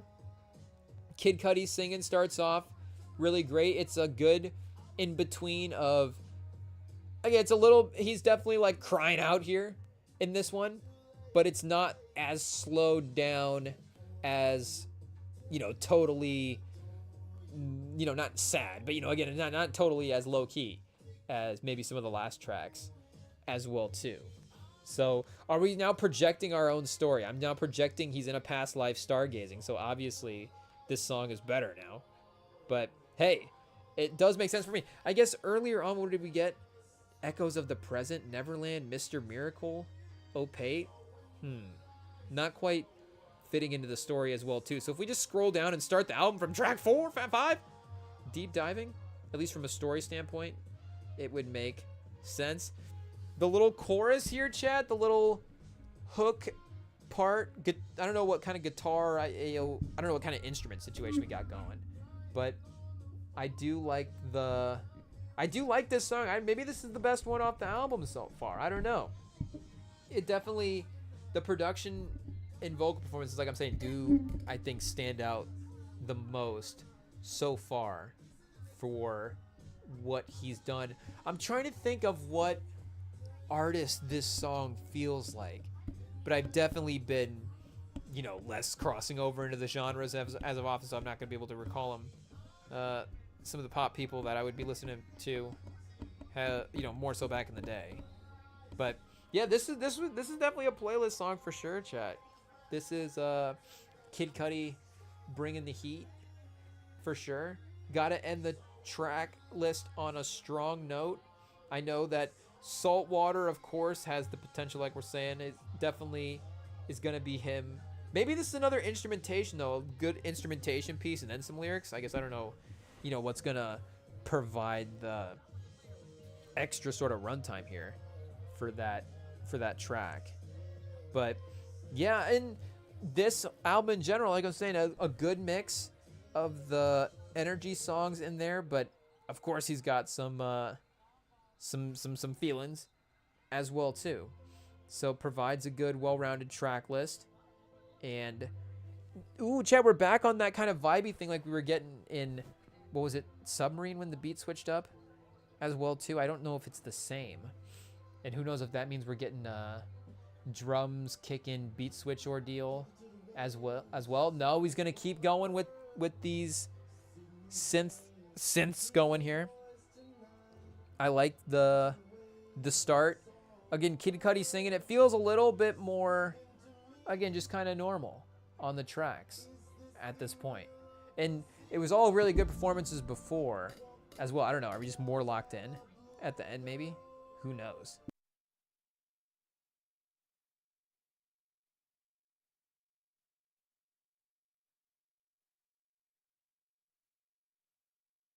Ooh, the drums kicking in, chat. Yeah, Kid Cudi definitely going for it. Going into the hook area, I guess. Ayo, going into this part of the song, for sure. You know, when he had a lyric where he was like screaming out, you know, he's belting it out. There's definite passion there, for sure. Kid Cudi, you know, he's definitely got a lot of emotion in his vocals, and that is one of the strongest things about his skill set, for sure.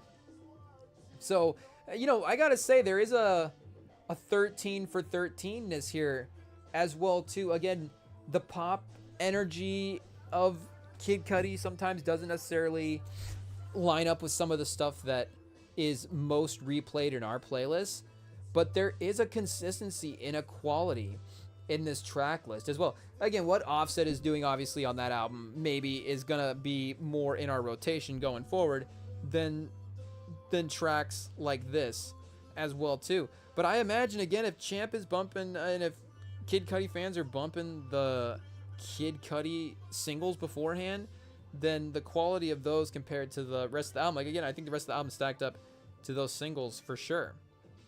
So I imagine that this album maybe is a good bounce back from a project standpoint for Kid Cudi. We'll have to see. Maybe just the focus of it as well too. You know, again, there's just a cohesive sound, a good a mix of the energy of that sound, and his vocals are really, really good all the way throughout. And no features, you know, maybe was a good choice as well too. Again, there's definitely spots that they could have been, that's for sure. In the runtimes of the track list stuff, it would have been, there probably is some natural fits as well too. But I do feel like with this runtime and with this amount of tracks, it doesn't feel like, again, you're necessarily AO, but like worn out by Kid Cudi by the end of this track list as well too. So this is, I gotta say, Chad, a good 2025, the year of the bounce back. The guys returning, Clips and Jid. We've got Chance and Kid Cudi kind of getting their names back in good light after maybe some mixed received projects as well too. So Chad, this is crazy. It's been a good night. I don't want to put the pressure on Ghostface to help us go 4 for 4 with quality projects, but I got a good feeling that Ghostface is going to bring the heat as well too.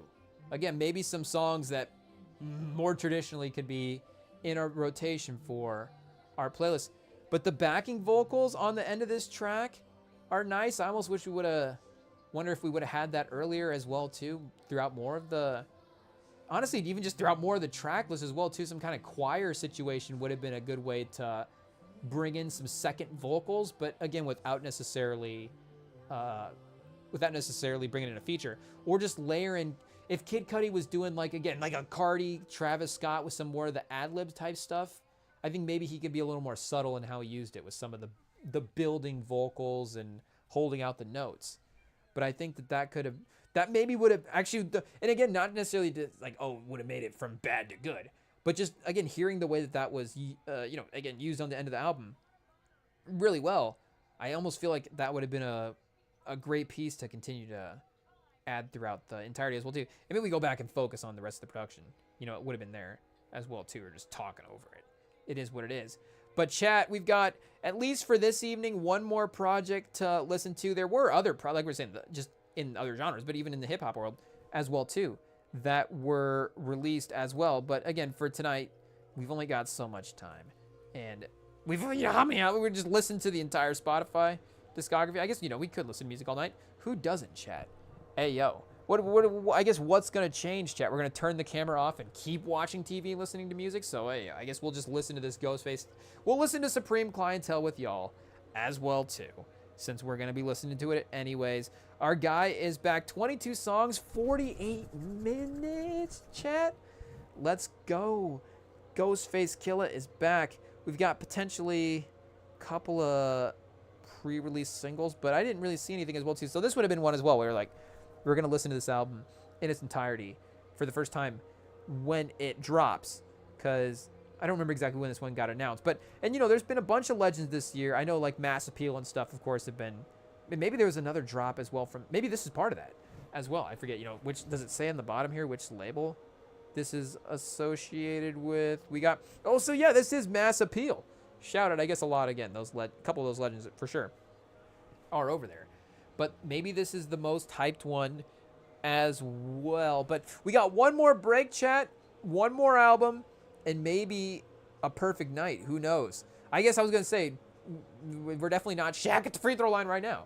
But 3 for 4, that's, I guess, you know, I guess Shaq on a good night could probably... How many times did Shaq go 3 for 4 from the free throw line? We'll find out, chat. Coming up next, I don't know. We go to Basketball Reference before Supreme Clientele 2. We will see. You'll just have to stay tuned to find out.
Okay, here we go. Okay, here we are. We got album 4 of 4 on a mega hip hop Friday night, closing things off. Ghostface Killah, the legend. I think, you know, he would have to headline as well too. I guess if this was a set today, I think maybe, well, would Big X be headlining with his country album? I think Big X goes first. I think maybe Ghostface does Ghostface Killer does headline as well too, because I guess if you're just performing these albums, I don't know what the order would be, just if you're ordering like the quality of these albums, per se. But if you were going, they're mixing in their own discography as well too, then I guess even our guy Big X could potentially just even headline as well too at that point. Again, if we're going just modern day popularity as well. But for the legendary status, of course, him headlining the day makes sense. But and here, let's get it started up as well too. Intro by Redman. Shout out. You love, of course, the Wu-Tang reuniting even in the solo world. And, even if we just cut it off, if we just say, what year do we want to cut off Ghostface Killah albums at? Whatever. The early work that he had with the solo stuff, I think his solo discography is probably the best. Again, there could be individual projects, however you want to rank sort of the individual projects of the Wu-Tang Clan, but I think Ghostface did have the most projects solo-wise that kind of did hit and are regarded and re-listened to. I mean, obviously, Supreme Clientele 1, for sure. And Iron Man is a project that I think is pretty beloved these days as well, too. There's another one that I'm not thinking of the names of. Oh, wait a second. Let's just sort it out by the albums here. And I guess he's had some anniversary albums. I don't know which of these are lost tapes from back in the day and what's current.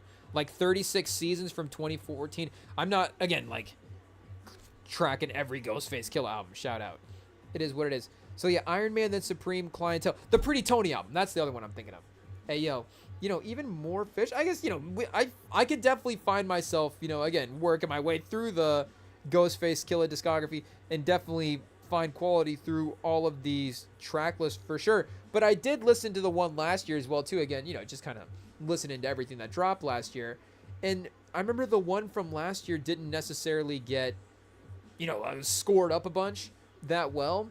But in a lot of the stuff I was reading, the reviews, and you can only take that stuff so seriously. But a lot of the stuff that I was reading was like, oh, this feels like kind of same Ghostface Killah. He's not doing too much new. But it's like, okay, there's a bunch of new tracks still from Ghostface Killah that I haven't heard before, and they're great because they're kind of old school. That's what I was honestly going into the Ghostface Killah track list for. I feel like sometimes that's where the legends, and there is, legends that can continue to push themselves for. I mean, you see Clips right now, and of course they weren't dropping projects every year, every 2 years up until now. But, even if they had been, you could still see how their sonic progression could have gotten to this point with this album. At this point where it feels very modernized, but still very in line with what the Clips had done earlier in their careers.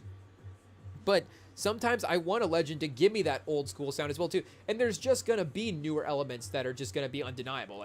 There's going to be new drums and bass type things that are just going to be involved. But still, obviously a boom bap, soulful, old school rap type style with some of the higher energy beats is still kind of what I want to go to Ghostface Killah for. Again, with just the modern touches, I guess. Just enough to sort of, I guess, speed up some of the tracks from back in the day. Hey, yo, just a tad, Chad. Hey, yo.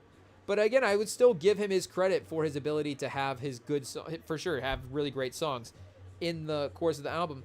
And you got Conway on here as a feature. Oh, we've got a Ghostface, Raekwon, Method Man, GZA feature track as well, too. The Wu-Tang reunited Ghostface and Method Man on another track. Track 21. Hey, yo. Then we got Ghostface, Sun God, Nems, Supreme Intelligence, Pills, Drills, Ice, and Reek the Villain. All on a track. Soul Thang on track 16. I guess. And our guy Nas. Shout out. Our guy Nas. Hey, yo. At track 15 as well for the legendary big name features. For sure. But I like... Whoa, excuse me. I like the first track that we were listening to there. Iron Man was definitely a good start. I like this one as well.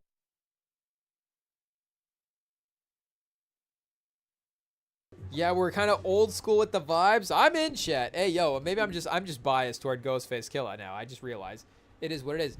But this one does also have those sequel expectations again because he's calling Supreme Clientele 2. But this could feel this does initially have the vibes of a little bit more of that Hollywood, you don't want to say desperation, but that Hollywood desperation that you get with reuniting IP, where we just had Alfredo 2, of course, with Freddie Gibbs and Alchemist. But again, they just dropped Alfredo 5 years ago, and both of those, I say just 5 years ago, but again, in sort of the timeline of Supreme Clientele versus now of 25 years, it's a just. But again, Alchemist is still currently kind of peak of his powers, if arguably not just in the game right now as well, too. Like, his status in the game is arguably, which him just being a legend. But if you were doing producer rankings, he's probably as high up on the MVP producer rankings as he's ever been right now as well, too. And Freddie Gibbs is, again, just continuing to climb up the legacy rankings as a rapper as well. So we want, and that's, we obviously want to continue to hear from Ghostface Killah. But again, it's not like those guys are a group. So we want either another Alfredo album or just those guys working together in an album capacity in some type of way. So, again, we still obviously want Ghostface Killah songs, but for him to immediately just go to Supreme Clientele 2 for naming an album is one of those things where you're like, okay, maybe that's the mass appeal thing that's happening, like we're saying right now. I haven't necessarily, read a bunch about what they're going for the 2025 release, but I did know that they had a good slate of a bunch of legendary guys planned to have a bunch of albums. And I haven't been keeping up like I should.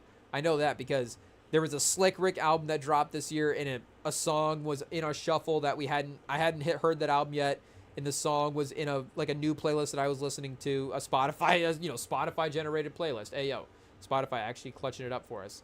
But I was like, okay, you're probably gonna listen. Or was there a new Rakim album, or is there going to be a new Rakim album? I guess we're gonna have to look up at that too. I think there's going to be, maybe next week, maybe Joey and Rakim next week is the slate. I don't know, but again, I was listening to the Slick Rick song, and I was like, oh yeah, this is good. Of course, that album is gonna be really good, and I'm gonna enjoy it, and it's gonna all be in my playlists, and be talking about how the Slick Rick album is the best album of 2025. But I haven't been keeping up, so this is our attempt to keep up right here. Ghostface, we're locked in, and I didn't even mention Styles P on this track as well too. Conway the Machine. Hey, I'll pause the length of the name. It's just covering up all the space. We got him sandwiched in here between Ghostface Killah and Conway the Machine. So shout out Styles P. Hey, yo. Love to see him. Styles P as a feature in 2025. I don't know if he is actively pursuing features like that, but he should be one that should be more of a legendary feature guy that guys bring on their projects. He is, again, just a legendary guy that would be fun to hear from still in 2025. Again, I don't know if he still wants to put together projects and whole albums, but him on different verses and stuff definitely would be fun, would be something that people should do as well. And was Conway on the last album? If he was, I guess I don't remember if I saved that song on my playlist or not, but him and Ghostface is a good duo as well too. I think he's up right now.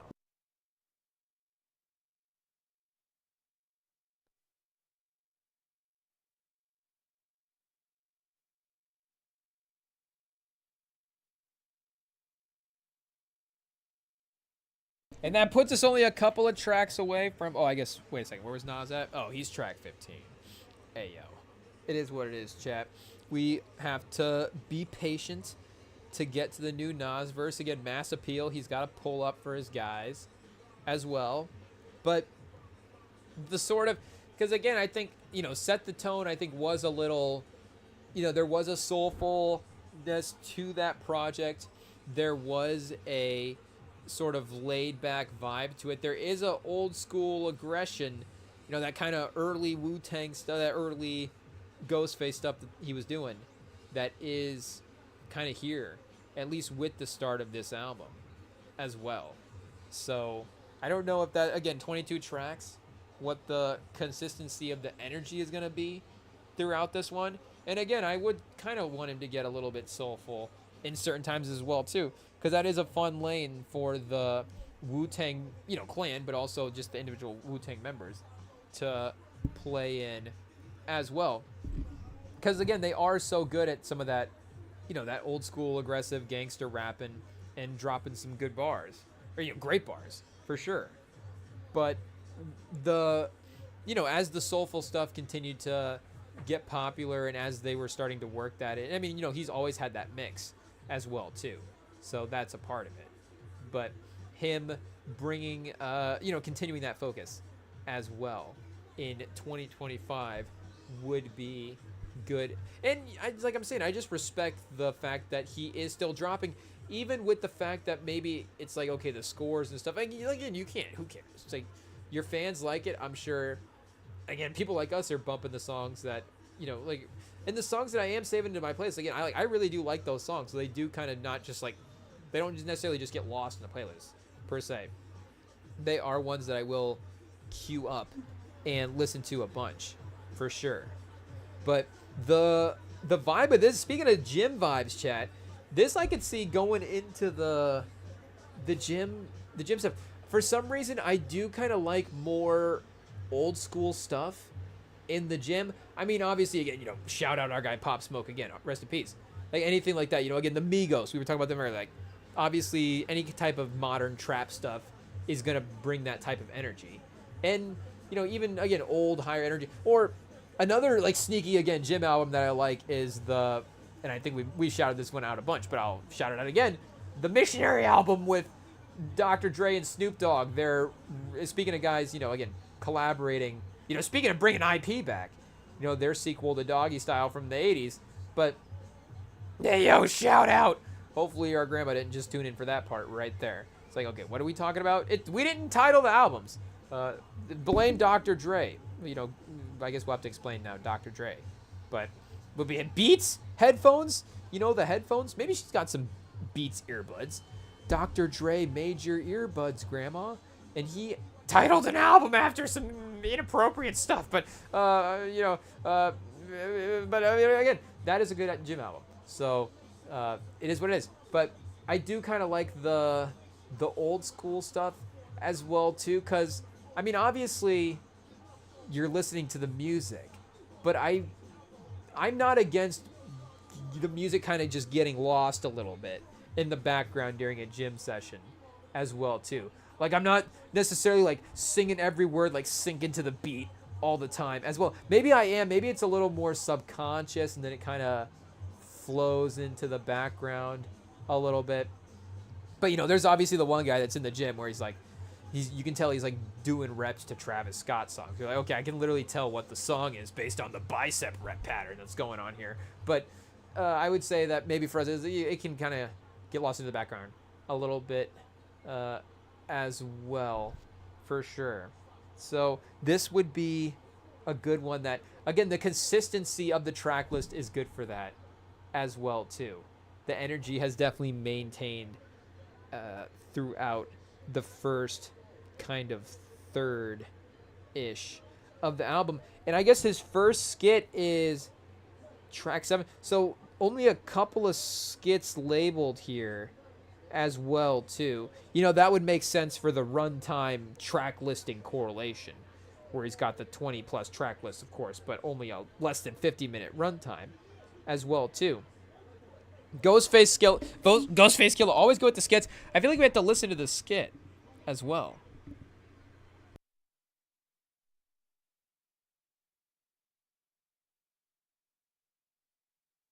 Oh wait, it's called Pause, so wait, where is this going?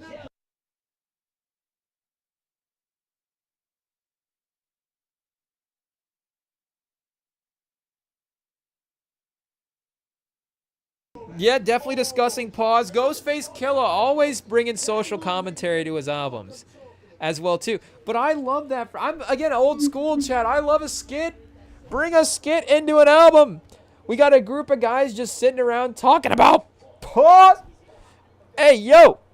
You know what? I just randomly love when it happens in a shuffle. I love an interlude on a shuffle. It's great. And plus, I save so many songs in a playlist that it's like, these interludes can just get lost into these playlists, and there'll just be time. It'll be weeks before an interlude will ever pop up. But if we do get an interlude, it's great. And again, you don't really, not necessarily an interlude, but an old school, like in a skit as well too. I'm not talking, because of course, some of the Good Kid, Mad City influence has definitely sort of lived. You know, it's like, okay, let's, you know, the vocal stuff on the song is definitely there. But I'm talking about a dedicated skit track. Again, Ghostface Killah, iconic. Cameron, they may be they may be the top two, honestly. And it may be just a commitment to the bit throughout the course of their career as well.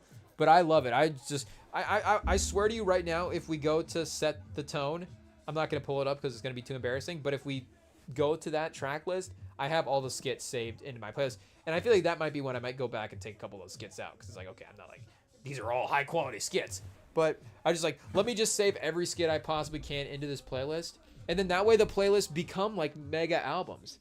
It's like, you know, our own mega compilation album, I guess.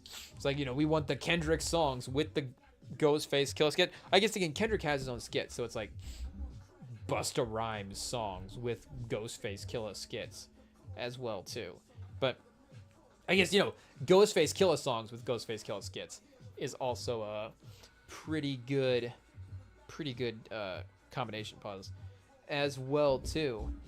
But chat, this is going great. I gotta say, this is actually maybe again a little enlightening for the I might have to go back and revisit Set the Tone. And again, there was just like a couple of songs on there was like, oh yeah, Ghostface. This is great old school beat. Ghostface is cruising on this, having a good time. The feature is doing his job. So I don't know what the mass appeal production process was for these albums. But like I'm saying, the production has been old school.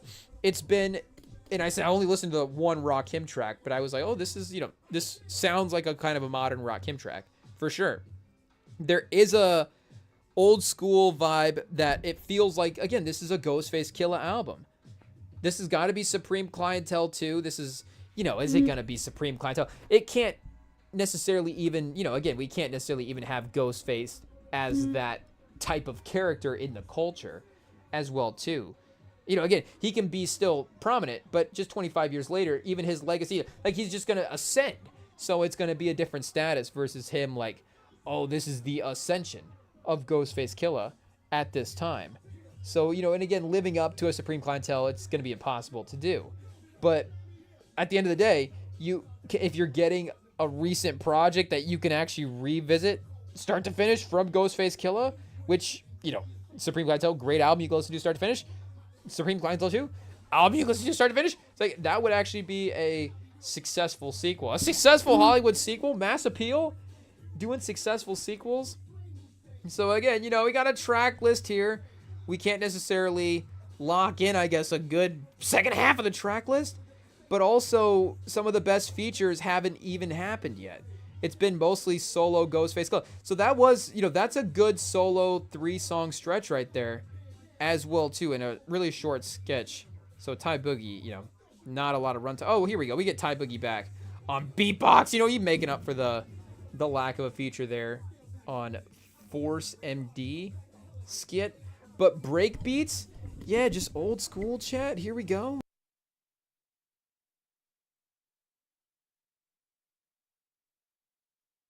And I guess we haven't necessarily been locked in on the Ghostface rhyming the whole time, so I don't know if he's just been, you know, speaking of pause, like how crazy he's going with the rhymes. But it seems like he's bringing it. The schemes have been high energy.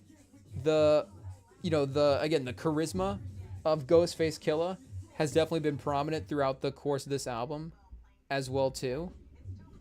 So do we got like a vocal performance, like a little melodic performance on this as well? That is something that, again, Ghostface definitely can be like posse cuts with bars and stuff. Him working with a pop R&B person maybe could be fun. I guess Aisha Hall, I'm not necessarily familiar with the discography here. Oh, this might not is this even a thing? What is oh, maybe this is just like a hidden American Gangster 2020. What is this, like the hidden soundtrack album for the movie? Hey, yo, chat. Shout out. Do we got to add this in? 91 monthly listeners. I guess, you know, everybody that listens to this album now, we're like, did we just discover this person? I guess, you know, shout out Ghostface. It is what it is. Is there a feature run name thing? Appears on, first appearance, chat. Hey, yo. So, maybe we have to do more, you know, who is this person music research? What is this person's musical history research, and see what's going on here. But hey, new albums to listen to is always a good thing to add into the library. So I guess here we're not paying attention for where they even pop up on the feature, or is it the sample like credited as the feature? Maybe, I don't know.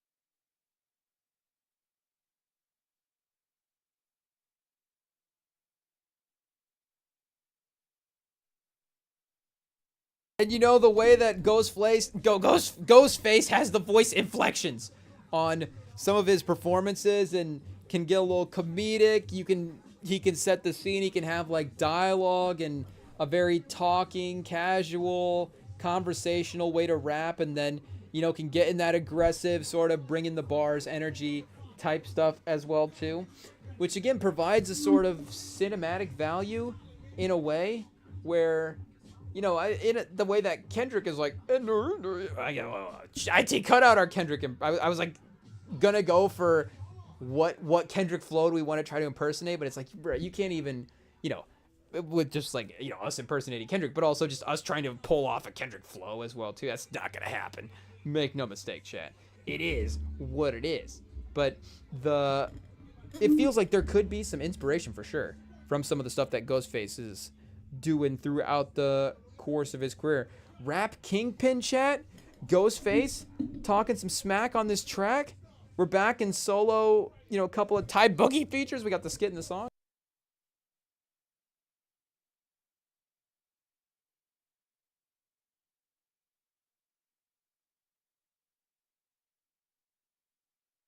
This one's definitely the more unique track production so far as well too. Getting it in the middle of the album is a good mix-up, and I like the funkiness of it as well too. It's got energy. Speaking of that Dr. Dre album we were shouting out earlier, it's got some energy like that. I think Dr. Dre probably would have kicked up the tempo a little bit.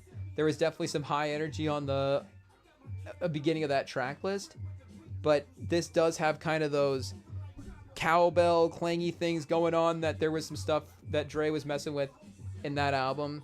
We see it kind of being played here for sure as well. So I kind of like where this is set in the mix here amongst, again, some of that old school high energy boom bap kind of mix of songs to start us off as well too.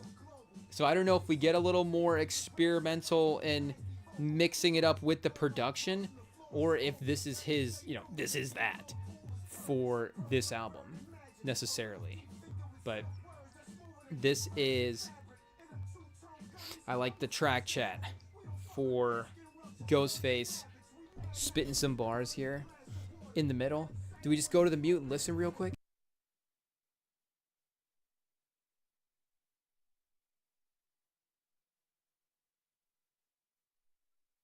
We may have to go look into the lyrics, like the best rhymes, because he would be one. Again, the rhymes and stuff would actually, I mean, Offset is going to have his bars as well too. I'm trying to think. Key Glock definitely gonna, we definitely have to look for the rhymes in their features as well too. Kid Cudi, like I said, he was definitely singing a little bit, so there would be some maybe an entendre wordplay stuff going on that we could go back and check out as well. But Ghostface would be one where, again, he's making jokes. There's going to be bits. There's going to be some bars that we're going to have to go back. We could definitely do like a ranking of top 5 funniest, craziest, favorite Ghostface bars from a given project. So we've got a skit, and then we got the mega feature song. Okay, chat. Let's go. Wu-Tang reunited on the track. Let me drink up. Pause.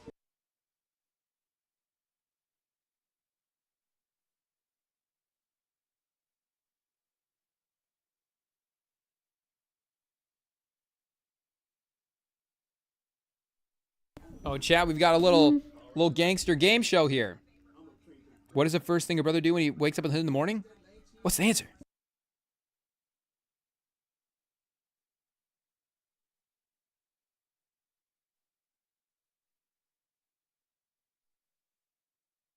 Ghostface always making jokes, chat. We talked over the first answer, so I don't know if it was another funny answer, but yeah, shout out to Ghostface, always getting himself ready in the appropriate order in the morning. It is what it is. So I guess I didn't even realize if they were they doing a game show there? I was talking over the intro, so I thought it was just somebody was just asking him a question. But no, I think that was like a little SNL game show. Sale of the Century? I guess it wasn't locked in enough to know what that has to do with Sale of the Century. But here we go, chat. The trial with Ghostface featuring Raekwon, Method Man, Jizza, Reek DeVillain, and Pills. Shout out to Pills. Was Pills a member of the Wu-Tang Clan after the guys left? Pills has 0 monthly lists. Is Pills like an alter ego for Ghostface Killer? Hey, yo. I guess we weren't tracking what Pills did as the last... Where was Pills featured on? There's a second Pills feature in here. Somewhere. Is it... Oh, it's on the next major track as well, too. So, wait. What's Reek DeVillain? Let's check out Reek DeVillain. Okay, 4,000 monthly listeners. Shout out. Go Off. Featuring Kendrick Lamar? 2014? Hey, yo, chat. Reek DeVillain, Ace Hood, Swizz Beatz, and Kendrick Lamar? 824,000 streams. We've got one, chat. We've got a gem. I found one the other day that was Kendrick, really early Kendrick. Is it called My People? I think it is. It's him and J-Rock. It is, chat. We're just going to randomly queue this one up. It's from Bastards of the Party original soundtrack. And it's good. Again, it's early Kendrick. You can tell how just young he is on the vocals as well, too. How this is early Kendrick vocals. It's great stuff. J-Rock as well. At the peak of his powers. Great stuff. But this is another one. Do we see how many streams that one had? Is this a new record? Lowest streamed Kendrick feature / song? Let's see if we can get a number here for My People. Because, again, I had no idea what this was. And I tried to find this short film that this was attached to. I don't think I could find... I'm going to have to go back and look and see if I saved that track list on YouTube and, like, if I could find the rest of the soundtrack. But I couldn't find the short film available anywhere as well, too. So, DM us at REMINGTOM Pod if you know where Bastards of the Party short... If you've got the VHS tape for Bastards of the Party, then let us know. This is at 3.7 million. So, yeah, see, people know. People know, maybe, a little bit. But this is crazy. We might have to... I might queue this one up and just put this in the playlist for the end of the album. So this will just randomly play after the album is done. Here, let's order it before it's too late. Can we change the order on the keyboard? Wait, do I have to... It's not like the phone chat? Oh, wait a second. I'm listening to it on my phone. I'm an idiot. I can just order it on my phone over here. Oh, look at that, chat. Boom. Technology. We got it figured out. The live update. Okay, so after the album is done, we're going to get this song Go Off with Reek DeVillain, Ace Hood, and Swizz Beatz featuring Kendrick Lamar. Swizz Beatz production and Kendrick Lamar. Did he, like, steal a Swizz Beatz Kendrick Lamar song and just add his own verse to it? Like, what is this here, chat? So, here we go. Nas in Ghostface Killer. You know we're going to have to hit the mute, chat. Ayo, it is what it is. Especially when that Nas verse kicks in. We got to lock in. Ayo, but the production strapped. We're good, looking good.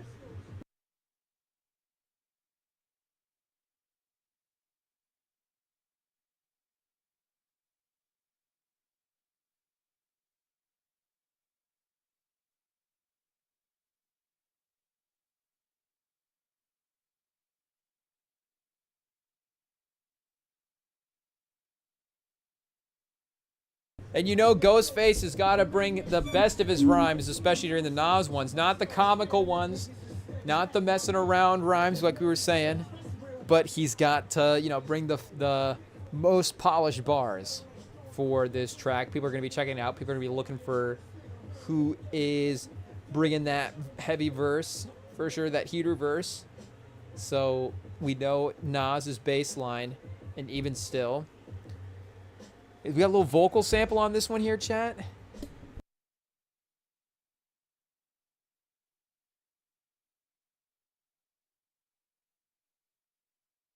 Yeah, chat. This is. I feel like I should know what this song is that is sampled.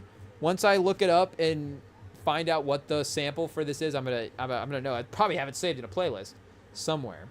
But this is, as you would expect, him bringing Nas on some soulful. I guess you could bring Nas on some, more militant type production for sure. But Nas getting to cruise over some soulful beats and just talk out a verse, just really get into his bag and his thoughts could be probably the where he's at his best, especially right now.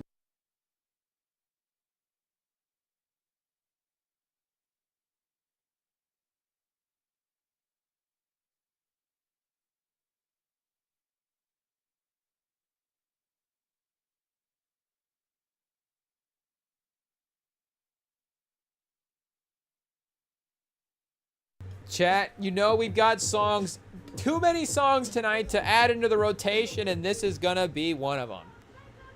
This is gonna be one of them. The sample hits, Ghostface hits, Nas hits. Song, I think three things on the. If it goes 3 for 3, is it a hit? I don't know. I mean, of course, it's gonna be a beloved underground classic because nobody respects the legends these days. It is what it is. But this is going to be a heavy rotation song for sure. Nas in 2025. Nas, one of our guys. We're just going to be playing new Nas songs as well, too. Nas is one of those guys that, like, if you asked us who our favorite artist was, I probably would name, like, 15 people before I ever mentioned Nas. But if you looked at our, like, actual Spotify playtime, Nas is just like, wait, why is Nas always in your top 4 then? It's like, well, I guess I don't know. I probably just like Nas more than I guess I would like to admit. Or not like to admit, I guess, just admit to ourselves. Or just one of those things that, again, I guess some guys as well, too. You don't, like, have to take a stance with Nas as well. And he doesn't, like, I guess he does have the counterpart in Jay-Z, and you do think of him as attached, but you don't think of picking their discographies in the same way you do, again, with some of the other rap battle guys, where if you say, and again, now in 2025, like Tupac, Biggie, obviously everybody listens to both, and even back then everybody listened to both. But, just look at the numbers. But even still, if you kind of lean one way in terms of which one do you listen to more, and I don't know if there's still kind of like a fake stance you have to take, and again, not a rivalry side of things, but the music side of things as well, too, for who's better, who would you rather listen to. But again, if you think of Pac's discography, you immediately counter to think of Biggie's discography. And if you think of Kendrick's discography now, and you kind of did always associate the big three together in a way as well, but you immediately flip and think to Drake's discography. And I don't think, at least for me, for some reason, I don't necessarily think Nas and then immediately go, oh yeah, Jay-Z's discography, but Jay-Z, or the same kind of thing. Again, the rap battle's definitely there as well too. And again, I equally listen to both those legends a lot as well too. So it's not a Pac or a Kendrick Drake thing where it's like, well, I guess I'm just gonna listen to one guy more than the other now. I guess it's like, oh yeah, both guys are great. Who cares? And they apologized and made up. Mama Carter got involved, and it is what it is. But we got the other major feature song as well too to, I guess, close. Oh, and Method Man is back. Okay, we got Method Man. One more Wu-Tang feature as well. I was about to say, what Method Man feature was I listening to? Or what Method Man song was he on recently? Maybe he was on a song that I'm thinking about as well, too. But I did hear him earlier today on the track with Biggie on Ready to Die. So, speaking of Pac and Biggie, hey, yo, that was one of the songs that was on the shuffle. Speaking of the bike ride to work, that was actually the one that was on the shuffle when we got to work. That was the Get Ready track, was the Biggie Method Man track, I guess. But, yeah, so not necessarily a recent feature that I'm thinking of, but one that we recently listened to, I guess, to help us get ready for this feature on this album here as well, too. So soulful, or Soul Thing, I don't know if this was the most soulful production. Maybe it was more in the lyrics and the content of the song as well, too. But there is a vocal chop thing going on there as well. Metaphysics. Ghostface Killer, we're about to get I don't know, a class chat. Is this going to be a real smart song? What's going on here? We might actually have to pay attention to this one if there's some metaphysics stuff going on.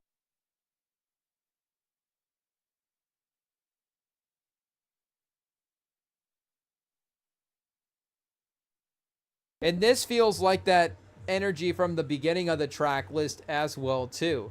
Like we were like that, just that higher sort of old school kind of boom bap, but that kind of upbeat energy as well. So if he kind of closes out, but if that's kind of the vibe for the solo Ghostface tracks as well too, then that is a fun, use of the track list in this album. And then that middle part, bringing in the features, a little bit of some different production there throughout, but not getting so crazy as well too that he's necessarily overdoing it with the vibe switches as well. Because again, Ghostface can definitely get soulful with some of the production stuff, but I don't know if he's gonna genre blend R&B and all these different types of different rap influences and the international stuff and start crossing over, and again different accents and flows and different types of ways like other artists are gonna do. Like, he is probably best to stick to a couple of vibes on a track list and really bring a bunch of quality in those tracks. That's why even on a 48-minute runtime, just the amount of different beats that he has to have on a 22-track list is a little bit of a, again, with maybe the way he should operate, could get a little extensive, but to have those features break it up in the middle is a great way to do it. And you have a couple of skits at the end as well too, so you're really looking sub 20 tracks, 18 tracks of just songs for our guy Ghostface. And I guess, yeah, the skit here is listed properly. Breakbeats at 1.5 minutes is not listed as a skit. And I guess a couple of these tracks earlier on too are less than 2 minutes as well. 2:03 for that early Iron Man track is definitely very, very, again, replayable for all the tracks that you like, but then just moving smoothly through the album as well too. So Candyland, chat. Oh no, this is not a sketch. The Lenny Green is a skit. Here, what do we got? Ghostface yelling.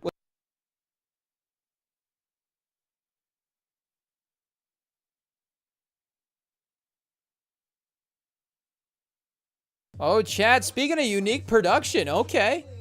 Here we go. He said something about a flute in an early bar. Is this a flute? Am I an idiot? It doesn't sound like a... I mean, it could be a flute with some kind of process thing. Who knows? It doesn't sound like a... Hey, yo, pause, a raw flute? Whoa!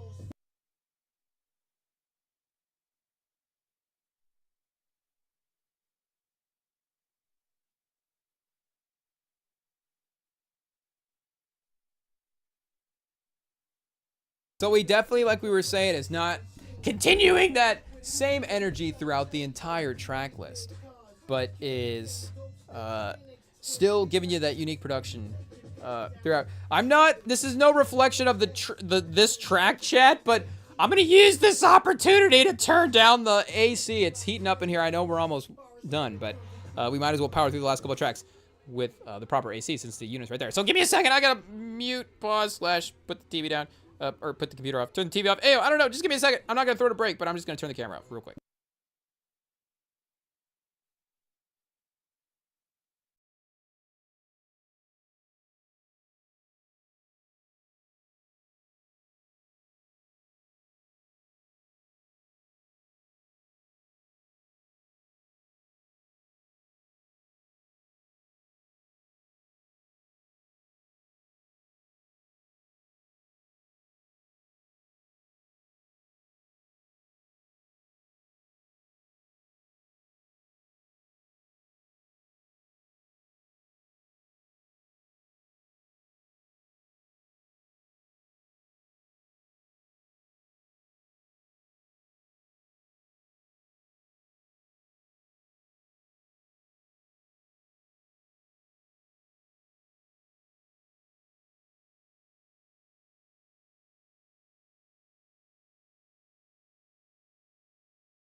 Okay, chat, this track was actually so good that I had to mute because I wanted to just listen to it on my own, was actually the real reason. The flute track is actually our favorite track of the night so far. So shout out to Ghostface Killah with Candyland And the flute sample that he flipped there, that was really great curating choice by our guy Ghostface. So we've got a Lenny Green skit here. Hey, yo.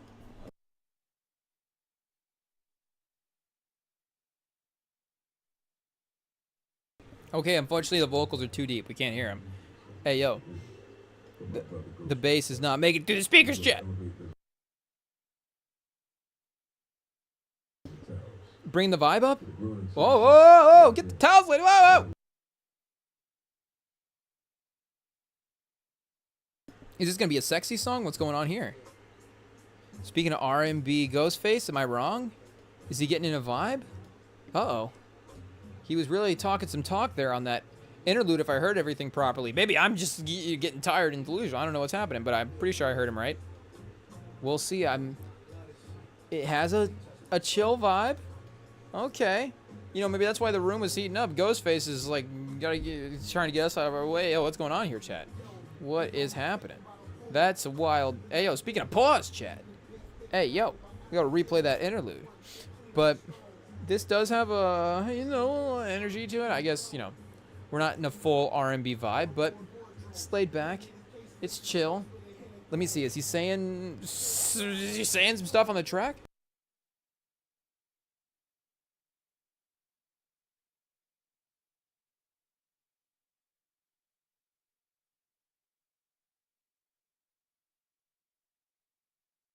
This does have another good vocal sample in the back as well, too. I don't know if that's a feature that they have in there or if that's a chop as well. But this is another of a good use of that type of beat for sure. We'll see if he's getting, I guess, maybe just laid back vibes. Not necessarily, you know, again, R&B getting sexy. But he was talking some, so he does talk about that. He'll get, you know, laid back in a sketch or a skit. That's for sure. But yeah, there is like a vocal feature on this, I think, that's not listed as well.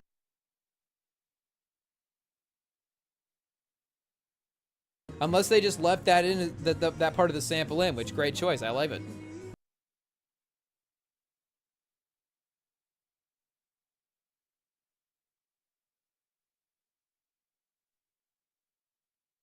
This could be the best beat off the album. Again, we'll have to go kind of distinguish some of those earlier beats as well, too. I did like that Iron Man, I think, earlier on as well, if I remember correctly. Hey, yo. But this is up there as well, too. So B-sides, chat. The last couple of tracks have been winning us over. I don't know.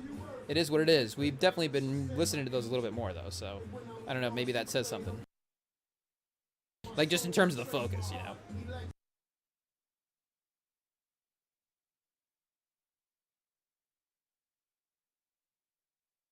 So Ghostface, I gotta say, you know, maybe we gotta warm up to the flute sample a little bit, but for a 20 track plus album, like he's definitely about, this is again about as consistent across 20 tracks as you're gonna get Ghostface in 2025. Supreme Clientele 2. He didn't disappoint, chat, which, you know, you gotta, again, like we were saying, who's gonna live up to the names of these iconic things? You know, the sequels list that really does that, of course, is just a small list as well, too. But there is some really great high points on this. Again, I'm loving this beat. I'll even run this back. It is what it is. But some really good high points on this album, and the consistency between those high points, again, is great as well, too. So tonight, chat, we just had a great night of music. I don't really know what other way to put it, but the album's delivered. The artists gave us some good songs. Again, maybe some songs and some genre blending stuff that is not necessarily gonna mainstay everybody's playlist, but I think for even just attempting, you know, like we're saying, checking out new, if this was like a check out new music type night as well too, even if there was some familiar characters involved, this was you know, definitely worth the dipping the toe into some of the other stuff as well too. And then, you know, Ghostface, Offset holding down the main old school hip hop with their projects as well too. So we've got Method Man, the last feature. They're gonna bring the bars, chat. We gotta lock in. We gotta pay attention. Hit the mute for one last track, because I guess this is really the last track as well too. We've got Knuckles as a sketch. A sketch! A sketch! What is it, chat? Hey, yo. A skit. Next. Hopefully we didn't say anything bad there, but, a skit is the last actual track on the track list. So let's lock in last verse before we take off for the night, chat.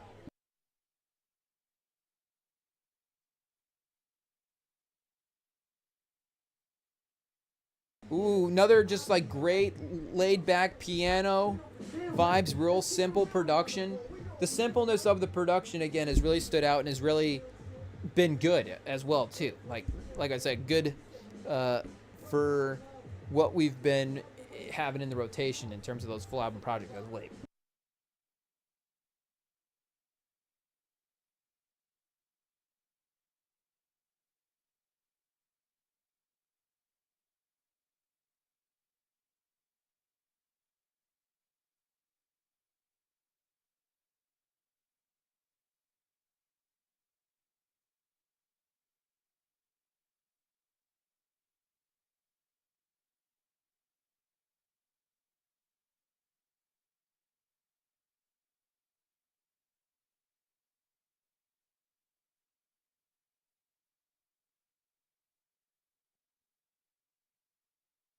Choices and kind of curating everything together as well too. So, bringing in Method Man to actually do like the act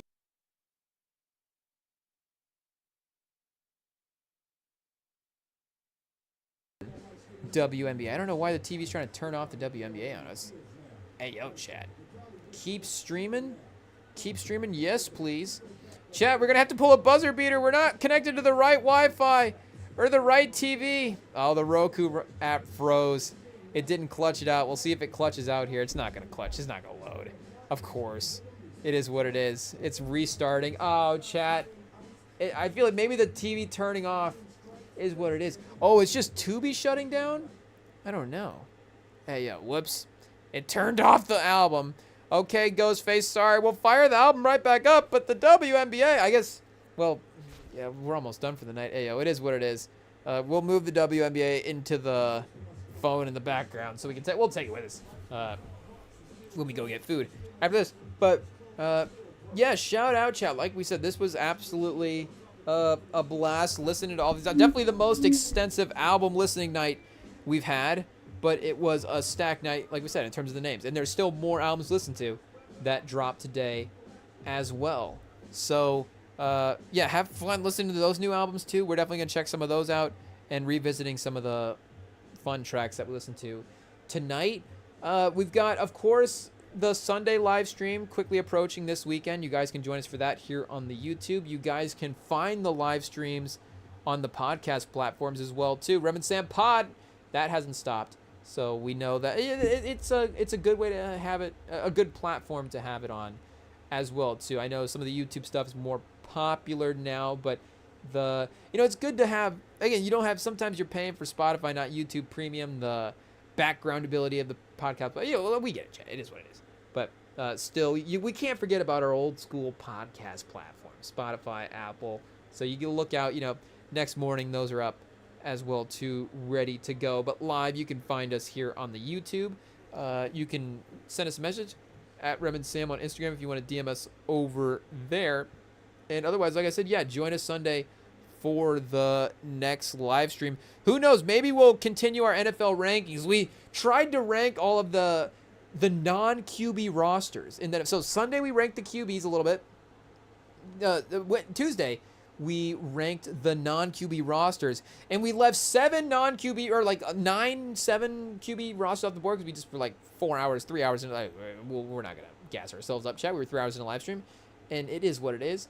We're going to spend we would have gone to 4 hours if we, had gone to those other 9 teams. It was like, hey, at some point it's got to be palatable. So, just 23 teams is enough, I guess, at that point. And I really was like waiting the entire time to okay, here's the headline take. I love Michael Penix for next season.